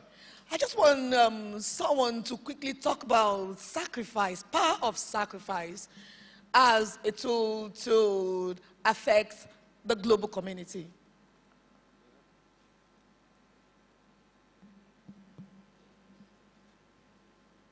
The power of sacrifice, we need it in this country. The sacrifice has been imbibed in us in Covenant University. And what does sacrifice mean? It means letting go of yourself for the betterment of others. Now, we all know that Nigeria is below the poverty line. It's like the third to the bottom third. We all know that, right? This happens because our leaders are not ready to sacrifice for the betterment of the people.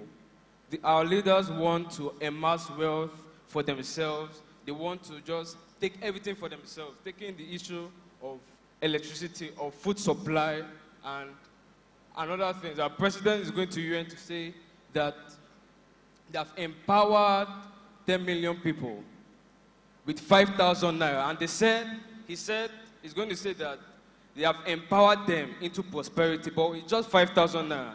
Look at this. We have a lot of politicians amassing wealth. But if they can let go of themselves and think for the betterment of this country, I believe these SDGs goals can be fulfilled.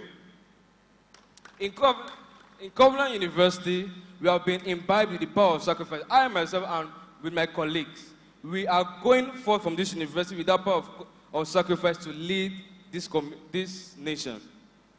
I'm planning to go on an entrepreneurial venture, but to lead this country, I will have to sacrifice that in order to make this country move forward and also the world. Thank you so very much for that beautiful piece. And quickly, I'd like to call on Kelechi. Kelechi, could you please just go straight and mention the core value and what that we do in the global community? Thank you very much. Of all the core values, the one that strikes me the most is integrity. And on this core value, or due to the lack of this core value, Nigeria is where it is today. Let your yes be yes, and let your no be no. Integrity is not about being true to what you believe, but it's about believing and doing what is true and right. Now, it is amazing how the core values interrelate with each other: sacrifice, possibility, mentality. If our leaders in Africa and Nigeria, to be precise, can be through to themselves, can be through with financial funds, I think Nigeria is going to, in less than 12 years, we'll be able to meet up to the SDG goals. But however, how can we as students, we as individuals and youth, drive these goals? Now, if, for example, the annual budget is $480 million, can an education, which is the main factor, which is the founding factor for leadership, where the young people are being taught about how to lead and how to be truthful and how to understand the environment. If we can invest so much in education and bringing out from our primary education, secondary education, and up onto the tertiary institution, people with vision, people who can stay true to what they believe in, I believe Nigeria is going to move at a faster rate. Kelechi, before I call you short, I want to know the core values that you are... Integrity. Integrity, thank you. So now, if, for example, in Covenant University, we are true to ourselves, we are true in what we do, we show the act of truthfulness and transparency, Bringing this single core value to the world, or to Nigeria to be precise, can change a lot of things. It can change an electric. You hear projects, money for projects has been given, but we spend so much time. The money gets missing. People forge NYSC certificates. A lot of scandals in the political area. I believe that if integrity is taken to the world by us, because it can't be done by anybody except us, the change starts with us. Of that contribution. Our lady, our director just told me that where is the gender balance?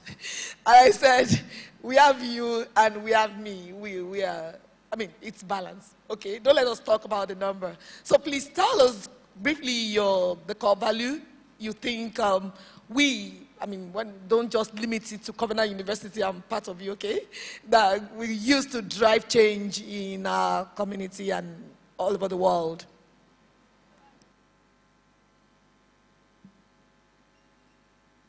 So the Covenant University core value that I think will be impactful on the global scene in achieving the Sustainable Development Goals is diligence. Now, diligence in Covenant University context refers to the dignity of labor and, commitment to hard work, and it refers to committed effort towards achieving a given goal. So for us, it's probably academic goals, spiritual goals, whatever it may be.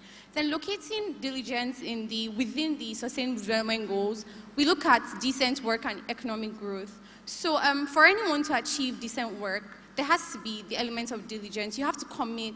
There has to be intentional work to achieve economic growth. And then through economic growth, like a lot of the SDGs are tied to economic growth. Like now we have infrastructural development, innovation. We have that. We cannot develop our infrastructures if we do not have a decent economy that can support a cultural development. We see countries like Germany, for instance, where they are starting to build houses that are environmentally friendly, eco-friendly buildings. Those things, you would need money for those things. So that's where decent work comes in. And then it takes diligence for anyone to commit to decent work. At the recent Harvard graduation, we had Chimamanda as the class day speaker. And then she said something, and she spoke of how a lot of people would want to wait until the morning before they start to work. Okay. We're about to go live into New York. Okay, I would, in about a countdown of about 2, I would want about 17 students on the stage. They are going to be holding each of the Sustainable Development Goals. Whilst we are waiting for them to give us final signal, please, I can just cut you at any time. If you don't mind, please go for it. Okay, and so she capitalized on how a lot of people would say, they're waiting for the morning, they're waiting for a particular time to get something done. But she says each time you take a decision to do something, like in the context of whenever you wake up is your morning. So when you make the conscious decision to put work into something, that's when your morning starts. So when we look about diligence and then decent work, whenever you make the decision to commit to decent work and intentional work, then that's where we see the goals achieved one at a time. Nothing of value comes without work, so that's why we see the place of diligence within achieving Sustainable Development Goals, and then particularly with partnership for the goals, that's goal 17. Thank you very much, and I think I need to emphasize on this as well, while we are waiting for the last signal. I mean, just join us as many as possible. You'll be rest assured that we'll see your face all over the world, and please, hashtag global people, UNGA@CU. Amplify the voices of your colleagues all over the world. Let people know all over the world that they are contributing. The only way they can know that is by you joining the conversation. So, taking it further, sorry, I'm looking at my phone because I need to know when we're going live. Whilst we're discussing that, the reason why we brought this project to Covenant University is because we're trying to fix the unemployment rate in our country, our beautiful country. We were having a project with NYSC some time ago and realized that over 22,000 core members are serving right now in Lagos, not in Nigeria right now, and they are coming back to this unemployment market. We are working to get you to be creators, the doers, the builders, those that will change the old ways and build it and begin to contribute to the economic development in Nigeria. It means that Fisayo will come out of there and employ 1,000 people. So we don't want liabilities anymore. We don't want to be blaming government all the time. It is because of the government of our nation. This is the reason why things are not working. We want a situation whereby we say, in my own time, I fixed it. That should be our story. So quickly, I want Akinola John to briefly tell us about the core value and how that is driving change in Nigeria. Okay, thank you very much for this opportunity. I'll start with a saying by our Chancellor. He says, a man is ultimately responsible for the outcome of his life. Now, responsibility has been one of the core values that have been driven in Covenant University ever since I came here, and the same testimony goes with many students that have gone home after just one semester. The difference is totally clear. There are values that are entrenched, that ensure that even from... Ladies and gentlemen, we're live in New York. I am Foluke Michael. I'm in Nigeria at the Covenant University Global People's Hub. Global People's Hub is passionate about Goal 8 to promote sustainable, decent work and economic growth and development of creativity, innovation, and entrepreneurship. Our community is faced with massive unemployment and bad leadership. Hence, our project at the Covenant University. I am inspired by the vision of Covenant University, which is committed to raising a new generation of leaders in the field of all human endeavor. To reimagine humanity is to reverse the planet to the beginning, when everything was beautiful, using the power of possibility mentality, commitment, dedication, and sacrifice to make the planet beautiful for all the people in the world. We are building creative and innovative young leaders of our time to reimagine humanity. Let us come together and break the silos. Imagine a beautiful world you want to see. Start from your community today. Divide your project into tasks. Imagine positive milestone. Work towards its achievement. Speak positively. And let's drive straight into the paradise. Are we possible, people? Let's show the world that we are SDG. Are we? We are SDGs.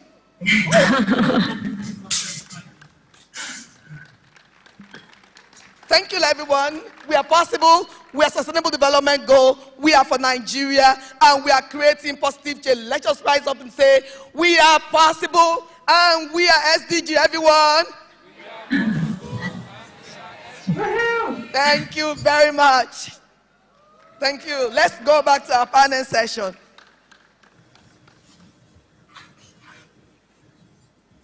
So, as we are going forward, we're still looking for the power that would drive the world whilst looking into Covenant University core values. And right now, we're listening to John Akinola. Could you please go forward and tell us how you're going to change the world?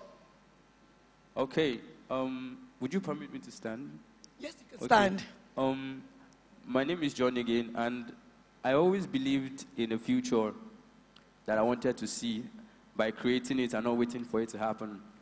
And so, we found out that 29 million physically challenged persons exist in Nigeria, 650 million in the world. Looking at this fact, we felt responsible that many of these persons, both in the industrial era and even in this new age, we found that many of them have been underrepresented in the workforce. And so my team and I started a social enterprise called Quinta. From 100 level till now, we've been going out to Nigeria, in Lagos especially, training these persons with IT skills. May I please interrupt you a little bit? We just got a message from New York right now that we are the best. He said, that was the best. Thank you so much for being Covenant University. Let us clap for ourselves. The people that are changing the world is not about numbers. We were looking at having 1,000 and 3,000 in this world. Please, before you step out of this place as student, pull down your names, your contact details. You are the ones we are driving right in this university. We don't have to drive too many people.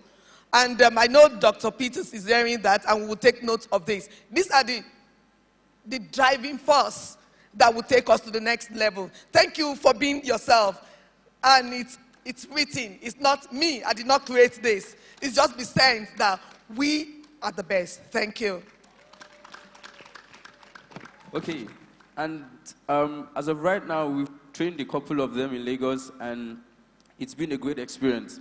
Now, the responsibility that has been driven into us at Covenant University has been one of those things that drove me to think beyond and outside the box, thinking that why should we have physically challenged persons not really, being a part of the workforce? And then we see that by our commitment to leadership and engaging with collaborations and partnerships around the world, we will create, in the next 10 years, a new workforce of physically challenged persons with IT skills. Over 100,000 of them will be employed gainfully by other companies, and as such, we provide solutions to IT problems around the world.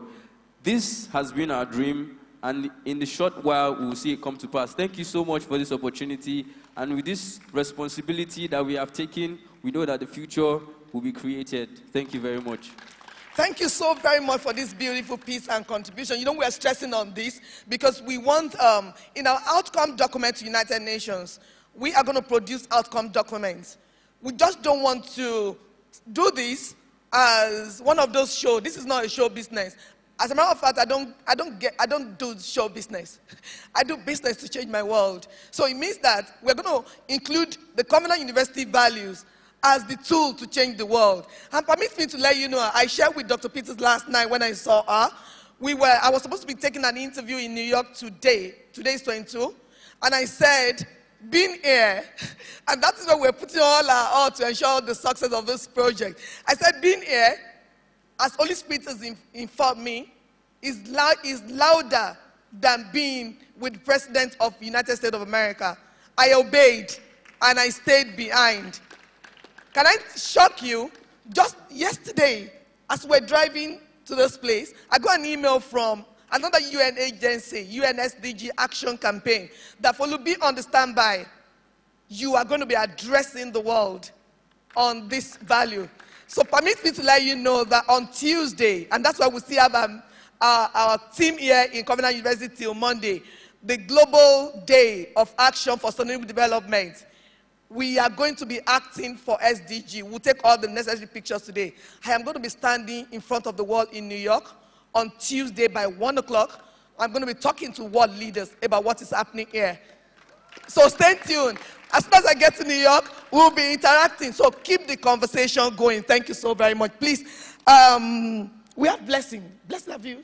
Okay. Blessing, you've spoken about it. Who has not spoken about all of Bolu? Yes, Bolu, please briefly tell us about the core value that you are passionate about, and now you're going to drive beautiful change. I'm going to round up with my own core value in Covenant University. Thank you. Thank you for standing behind us and by us. Don't give up, because we need you right there. Thank you. All right. The core value I'm standing for is capacity building. Capacity building, as it sounds, is building capacity. But then what is capacity? It's the ability to produce or perform. Produce or perform in an artist sense, making music, being able to accomplish tasks. How has that helped us in Covenant University? In Covenant University, I'll use the example of EDS Practical, where people are taught skills like perfumery, I'm doing animations, and so many other things. These skills help us go out and create our own niche, so that when others are looking for jobs, we are making labor, we are employing labor. I don't have to start looking for where to find jobs. I can create animations and pitch to marketing companies that, hey, I do this, I do that. You guys I can help you with this. I run my own service. There are so many people who, how they made it in life was, they simply learned a skill and they capitalized on it. In Nigeria, I would like to focus on the SDG that says, no hunger. And then I wonder that in a country where once our mainstay was agriculture, how is it that people are going hungry?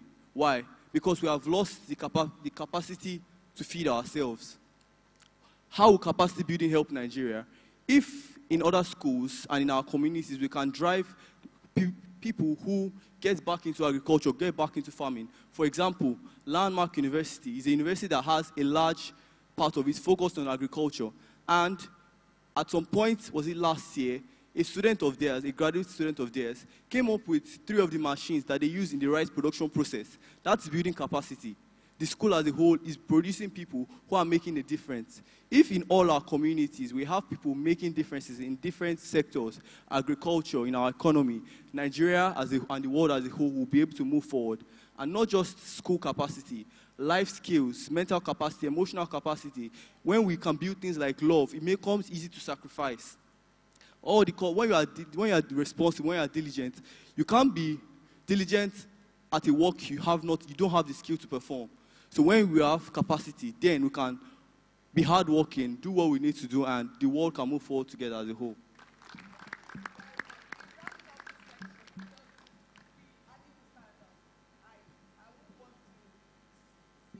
Before this great panelist, not until you have the big gate of this world on the podium that you feel that you are blessed. Dr. Peter, you know, some hours ago when you were still calling me, there was nothing. We're not speaking to people that were groomed by us. We're not speaking to people that we had to give handouts for to come here and be with us. We're speaking to world leaders who already know their onions.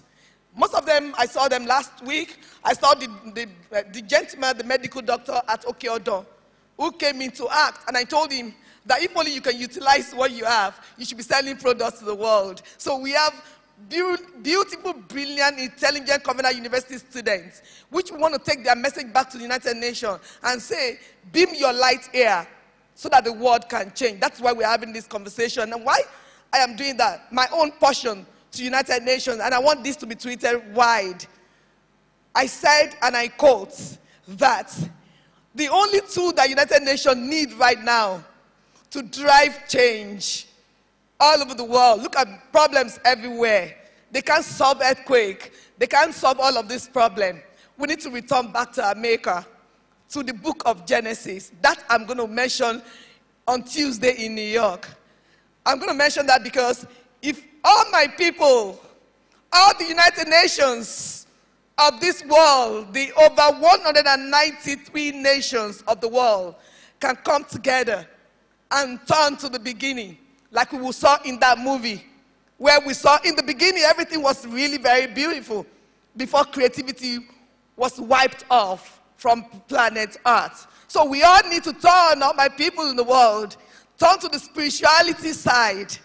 Let us embrace the Creator who called everything that was not in existence as if they were, so that we solve the global problem. Now you have these core values. And I hope all of you, not only my friends on the podium, but all of us all over the world that are listening to us, because this is being live streamed, it's a time for us to embrace all of these core values. We need it as Nigeria. Do you know what? Some years back, for me to pass through a country called Germany, I'll be shaking. Because once they see my green passport, everybody are on the queue, and I was very timid and small that time. You're on the queue, they're just separating, and you on this side. Why? Because I'm carrying that green passport. And I'm like, I'm not going into this country to stay. I have a dream back home. So my voice has always been delivering me, but now I walk majestically. Because once they open and put my name on that computer, they will see how many times I've gone in and out. I am a global citizen. So we are all possible. So, please, let's communicate this to the world. That in our Covenant University, our core values, I need you to type, please. If you have your device, please raise it up. I need you to do this for us. Do it for Covenant University. If you have your device right here, please lift it up. Good. Please, hashtag, if you can have that on the screen, let's hashtag global people. That's hashtag 1. The second hashtag is UNGA@CU. Please tell the world that we at the Covenant University, our core values will drive change. So start typing them. possibility mentality sacrifice. Let us change the world right now. Imagine all of us in this place doing tweets to boost what we are doing in this institution. The world should ask us a question. How do we impact other schools? And to my beautiful panelists, you are the best. Thank you for being you. I met you just about a few minutes ago, and here you are on the stage doing what people will need to read handouts to do. Thank you so much. Please, don't ever give up. You all are the change makers that the world is waiting for to implement SDG, cause radical change, turn around the world, and tell the world, I am possible. Thank you very much. Pictures, please. Photograph, please.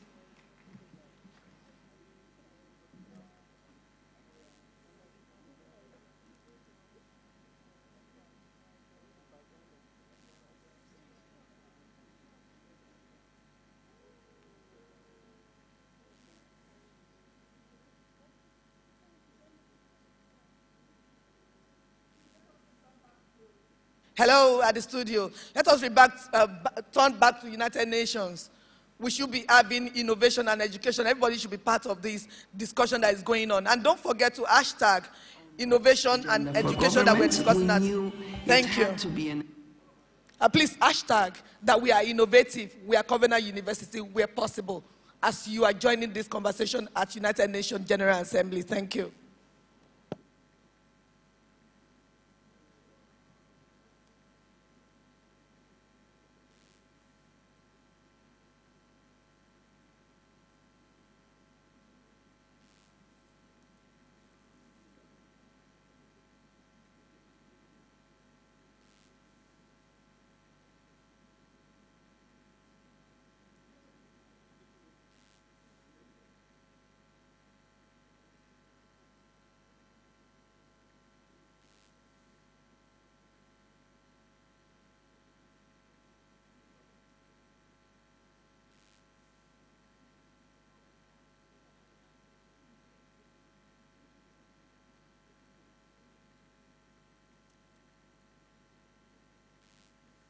Celebration of your presidency as, I believe, the first Latina woman to be the president of the General Assembly. So what would you say to women that are really trying to get into the world of politics? How is it like to be a woman in politics? Well, first of all, it is true. I dedicated my presidency to all women and girls around the world, even though I'm only the 4th woman in 73 years of history of the United Nations, and the first Latin American and Caribbean woman in having this enormous responsibility and challenge to chair the General Assembly, to be the president of the Parliament of Humanity. So it is an honor, it's a privilege, but at the same time, it is a huge challenge. I dedicated my presidency to women in politics because I am a politician myself. I'm a poet, but a politician. And I know how hard it is, sometimes very sexist expressions. We are required to deliver twice as good to show that we are fit for purpose, to really show that we can change the world. I am not naive, of course, but there are a lot of expectations in a way. And my effort is going to be geared towards really not disappointing and doing everything I can to uplift and revitalize multilateralism and the use, the worthfulness, I don't know if the word exists, but of the United Nations. And so that's my responsibility. That's why I have chosen 7 themes, 7 priorities for this year. 7, why 7? Because we will be working for the people we serve 7 days a week. One of the issues is, of course, gender equality. We will be working on the political empowerment of women, but also the economic empowerment of women. Equal pay, equal jobs, access to decent work, and that is going to be very much part of our work this year.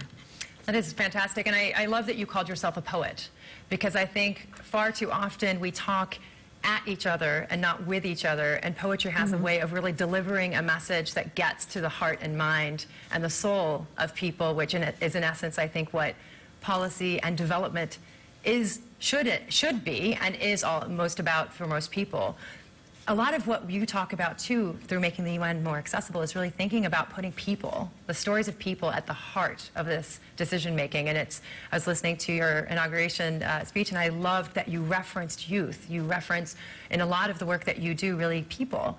What is it that inspires you to think that the future, with people and women and people that are differently abled at the center of decision-making, can be a more politically just place? Well, I think that our job at the UN, within the UN family, is to build more equitable, sustainable, and peaceful societies. And these are not just about words. It is really that we are in the making. We are crafting a better world for us. And I think that it's really unrealistic to think that when we sit and we take decisions, this is immediately going to touch the lives of people. So we need a thread to communicate decision-making, policy-making with people's real lives. And I think this is also because of my personal experience. I started my professional career living in the Amazon, working with indigenous peoples there. I lived several years in the forest with indigenous nationalities, as we call them in Ecuador. And I have that experience, plus being a public servant in government, being a minister, and now having this incredible opportunity to be the president of the General Assembly. When you connect all these different scales, you realize that they cannot live with without each other. We are all interconnected, and you need to ground your policy decisions at the local level. I am a strong believer on the principle of subsidiarity. So that's the people we represent, the people we serve. We have to be in direct connection to them. Otherwise, it becomes a bureaucratic exercise, and this is not good enough. Absolutely, and we are very happy to be also partnering with you to host a big social media global people's wall at the United Nations, which will bring voices from around the world into these corridors of power, into the United Nations, into thought leadership and decision making. And I think something that we probably both share is this desire to really empower and develop agency for action and accountability that we all hold. So with that, I just want to say thank you very much for being with us. And I know how busy and demanding your schedule is with the General Assembly right upon us and all of the obligations that come with that. So thank you very much for being with us, and hopefully all of you that are watching will continue to engage in the conversation, ask questions, engage, share your thoughts, your passions, your beliefs, your aspirations. We are willing and able and ready to listen, and we will be featuring your voices at the United Nations through the hashtag Global People for the duration of the UN high-level meetings around the General Assembly. So with that, thank you very much for being with us. Thank you, and just also use the hashtag UN for all. That's our commitment, so please do use that we'll add hashtag that to the as wall. well. All UN right. for all, and for all, really. Absolutely. That's our effort, our objective, and our dream, to make the UN really closer to the people we serve. Wonderful. So thank you very much. All the best for this wonderful Global People Summit, and we will be seeing each other very soon. Thank you very much for being with us. Hazami. Thank you. All the best. And now we are going to Box.org, one of my favorite, yes, I made a plug, organizations that we've been able to really engage with. And we have Brian, who is joining us. Brian, I just gave you a plug. You like that? Hi. Can you hear me? Yeah, that was really sweet of you. Thank you very much. Yeah, I'm waiting for the big Can you hear bucks. me okay? I can hear you perfectly. Hi. Welcome. So with that, we're really excited to talk to you, Brian, about the social responsibility, about tech for good, and all the great work that you're doing to really envision the role that technology plays in bridging the gap of information, of access, and opportunity. So before we dive into all of that, just tell us, how did you get into the tech for good space? Yeah, for me, was fortunate enough to make my way to India at the beginning of 2001 and work in some schools in Himachal Pradesh. Are you able to hear me? Yes, we can hear you perfectly. Fantastic. So as I was between startup companies, I traveled in the hills in the northeast of India and worked in schools. And it occurred to me during that time that the industry that I had started in for a couple of years before that maybe had a role to play in some improving the world. And so starting in about 2001, I made certain that within my career, I was helping move Silicon Valley and move companies that I worked for toward social impact in any way possible. And that manifested into a couple of really fun roles with Salesforce and LinkedIn, and now with Box for the past 4 or 5 years. Brian, you're one of those few tech executives that I've met that we reached out to you and told you about this crazy, bizarre idea called the Global People Summit, and you were one of those first people that was like, this is amazing. Tech can be leveraged better and do more. Tell us about what you think needs to happen in the tech space for technology to better bridge with social impact, because there's fantastic technology out there that unfortunately is inaccessible to a lot of NGOs and people who have magnificent ideas but lack the tools to make them come to life. So what inspires you in that space? And for example, organizations like ours, what gives you hope that technology can facilitate answers? Well, you have to know that what we just heard the good president referred to there is the interconnection, this interconnection among all. And when you think about the way that we're productive as individuals, as societies, as governments, as companies, there's often some aspect of people, process, and technology that factors into those things. And as I see it, it's sometimes less the technology aspect itself, meaning the function of the technology or the M-Pesa increment of money that it moves to a citizen, or the iPad that's facilitating remote medicine. It's almost more the ecosystem that surrounds that technology that has, I think, historically been under-leveraged. I think we've seen a decoupling of societal improvement and the SDGs and the work that needs to be done to improve the society as we're all citizens in the society has been sometimes decoupled from the core competency of these ecosystems, meaning you've got large technology companies that are doing their best, I think, to make a difference, but they're not necessarily, they're not really rooting what they can do to improve the world into their core competency, right? So, for example, Box is a cloud content management platform. If our work with social impact leaders didn't have, in many cases, some proximity to that core competency, then we wouldn't be leveraging what that ecosystem can provide to society at its fullest. And so I really do feel like more and more you're seeing now the technology ecosystems understanding frameworks like the SDGs and getting the work that they're doing to make an impact on societies and get people more interconnected, closer to their core competency instead of just a side philanthropy endeavor. Yeah, so Brian, I think one of the questions that I had, and we've spoken about before offline, and I'd love to share with the international audience, is for those young people that are really looking to better understand how to leverage tech for their work, and also for companies, big companies that have fantastic CSR initiatives, but that are not necessarily translating into accessible programming. What is your advice for someone that's really looking to get into this space? How can they start to think about the opportunities that technology provides for them, and how do they begin to navigate the tech for good world? Yeah, so it can be a bit difficult for sure. I mean, I think we always have this challenge of just like with any society, there's always going to be an exclusivity problem in some areas whereby there will be a scarcity of access, and we're doing everything we can in many of the technology organizations who are making social impact one of their highest endeavors, one of their top priorities, and weaving that into the work that they do. It is getting across that and through that wall that can sometimes be a challenge. So fortunately, I would say if you're a young social entrepreneur, or you're just someone that's trying to enlist others in social impact and improve this world, and you know that technology and the ecosystems around technology can be a lever, there are organizations like TechSoup, you can see them at TechSoupGlobal.org, and other organizations that work hard to create in-person and virtual ways of connecting to technology providers or technology vendors. Great. And so there are a number of ecosystems who make it a lot easier for you to get in touch with technology vendors. And then last but not least, my advice is LinkedIn and other networks like that, whereby you can network into companies. If you network into the employees of technology companies, more and more the programs that they're working on toward the SDGs and toward social impact are if you connect to an organization, you're going to be able to find the people in those organizations like myself who care about that. And if you literally go through the extra pain of networking and getting to us, the likelihood of us working together is much, much higher. Absolutely. Well, thank you so much, Brian. And we definitely know that for a fact because that's what we did with you. So thank you very much for your thoughts and your leadership and all that you do in advancing tech for good. So with that, we're going to our We really Miapi appreciate screen. being on.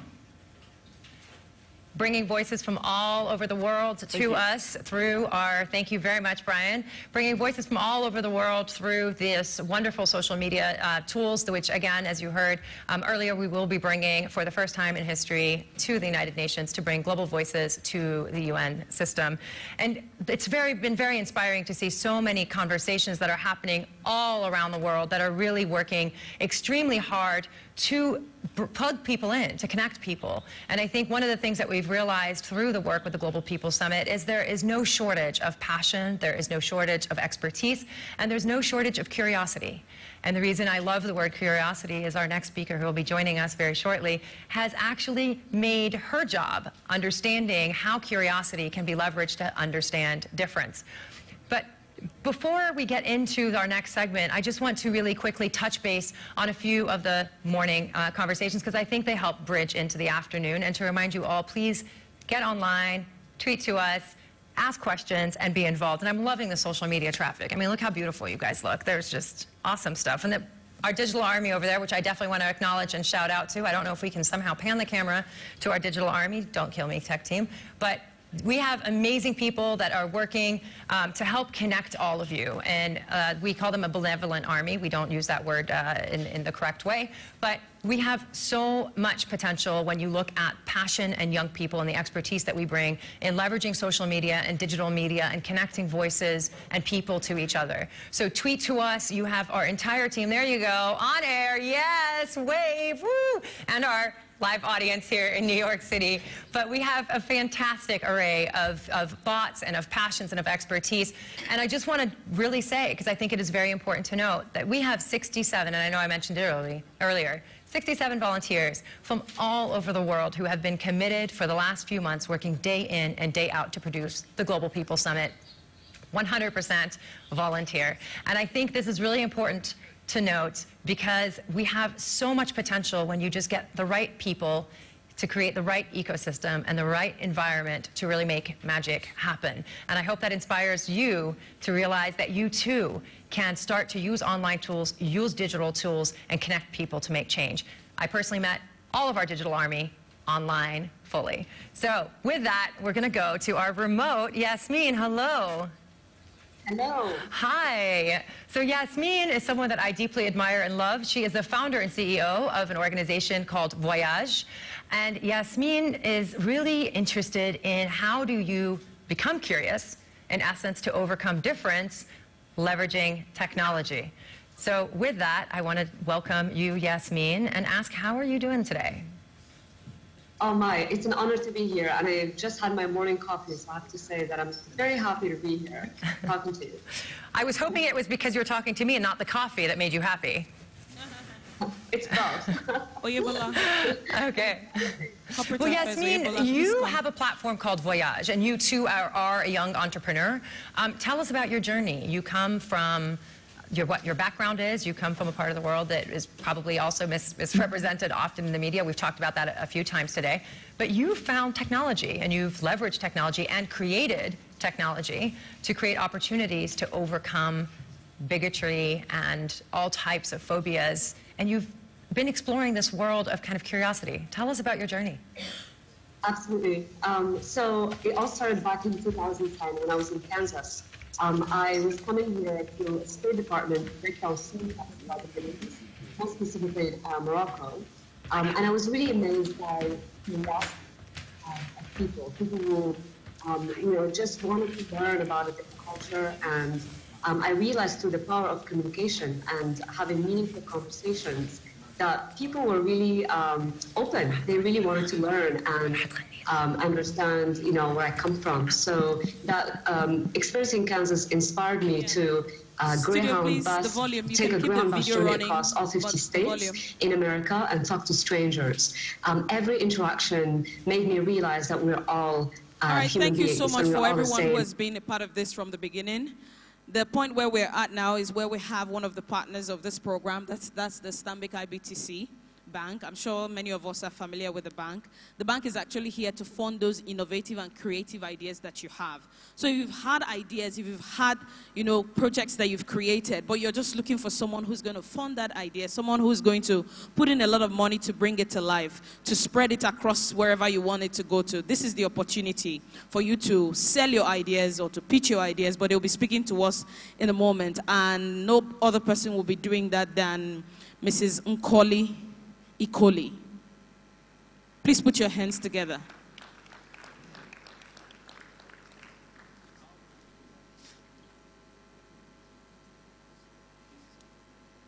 Okay, she'll be represented by another staff of the bank, Mr. Vincent Okore. Okere, please come forward. Thank you. Over to you. If you want to.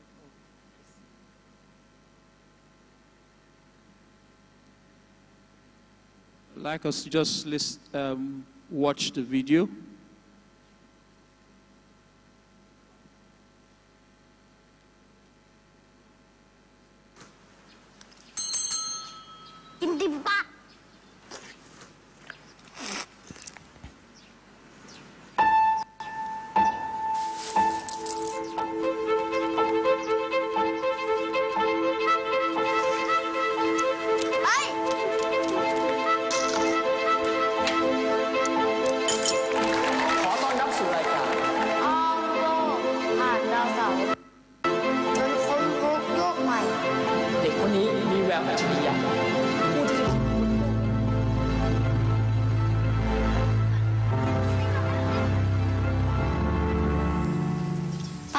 ซื้อลูกชิ้นลูกหนึ่งได้ไหมครับอ๋อไม่ได้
เงินลดลงทุกวันเก็บอย่างเดียวไม่ Thank you for the great excitement. We are Standard Bank. In Nigeria today, we're known as Stanbic IBTC, but we are a member of the Standard Bank Group, which is today the #1 bank in Africa by asset base. And to build the future that you desire, I like one of the values of the bank, of the institution, Covenant University, which is sacrifice. There will be a need for you to sacrifice, putting a few things aside in savings. But when you remember what you just watched, you see that this young boy kept saving, but it's not enough to save, because the value of money shifts with time. Therefore, it's important that you go beyond savings to also investing. So as a bank, we are in Nigeria today a holding company, and we have about 8 subsidiaries in one. So we have asset management, we have the bank, we have Stanbic IBTC Capital, we have Stanbic IBTC Nominees, we have Stanbic IBTC Insurance Brokers, we have Stanbic IBTC Trustees, we have Stanbic IBTC Stockbrokers. Now, all of this is supposed to help you to grow wealth over time. So as you save in the bank, it's important that you also invest into different platforms and different investment vehicles that will help you to grow wealth eventually, so that with the passage of time, you are also able to fund that which you desire to do or to have. So as a bank, we're here to let you know that even as a student, you have options, either to use the monies that come to you through gifts or stipends that you get from your parents. You have options to either spend all of that or to put some aside so that you're able to meet some of the goals that you desire. And growing wealth is something that you have to start to do early. And I don't think it is too early to start now. So as a bank, we're here to encourage you as students to ensure that you begin to build a culture within yourself, because financial building or wealth creation has to come by literacy. And we want you to be literate in that aspect, so that as you begin to save and put money aside, instead of squandering everything or eating everything or buying or getting at everyone that comes to you, it's important that you begin to put money aside, save it, and make sure that you don't end at saving. You can also begin to invest. And we have all that you will need to help you to both save and also to invest, so that with the passage of time, we would also get to that desired future that you want. We want to thank you for the opportunity to be here and to also be a part of this program. Thank you very much.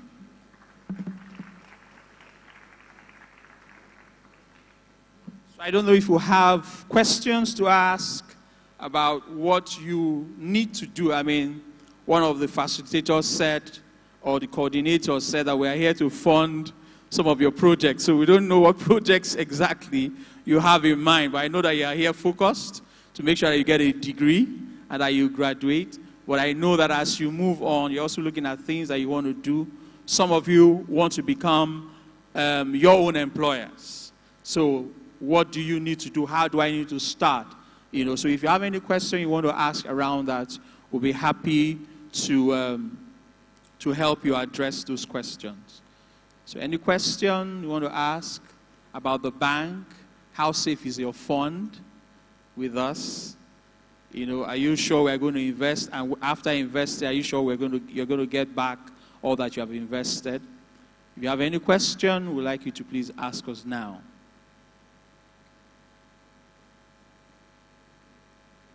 So just for information again, we are, like I said, we're the largest bank in Africa today by asset base. We have presence in 17 African countries and 30 nations of the world. The bank was established 1862, so it's an old bank, and it's a very solid bank. So if you're dealing with us here, it's the same as if you are in Namibia or in South Africa or in Ghana. Okay, I have a hand raised there. Would you like to come to the front? Okay, I'll come to you, don't worry.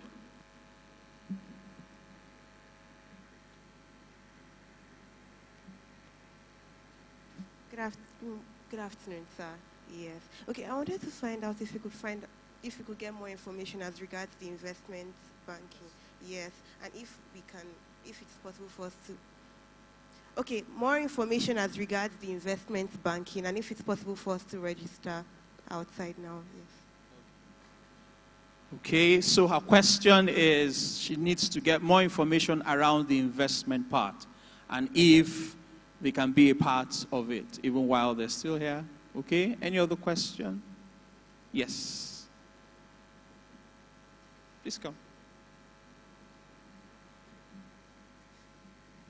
Thank you. My question is specifically about bank funding, because most people who right now are changing the world went to banks and asked for a loan, but the banks refused them. So that thing is still striving. What is the assurance that most of us here have crazy ideas, but then there's no concrete proof, because banks need concrete proof that even if they invest, that proof will be what they'll be assured that they'll get their money back. So what can you assure us that if we even come to your bank, not only that your bank, that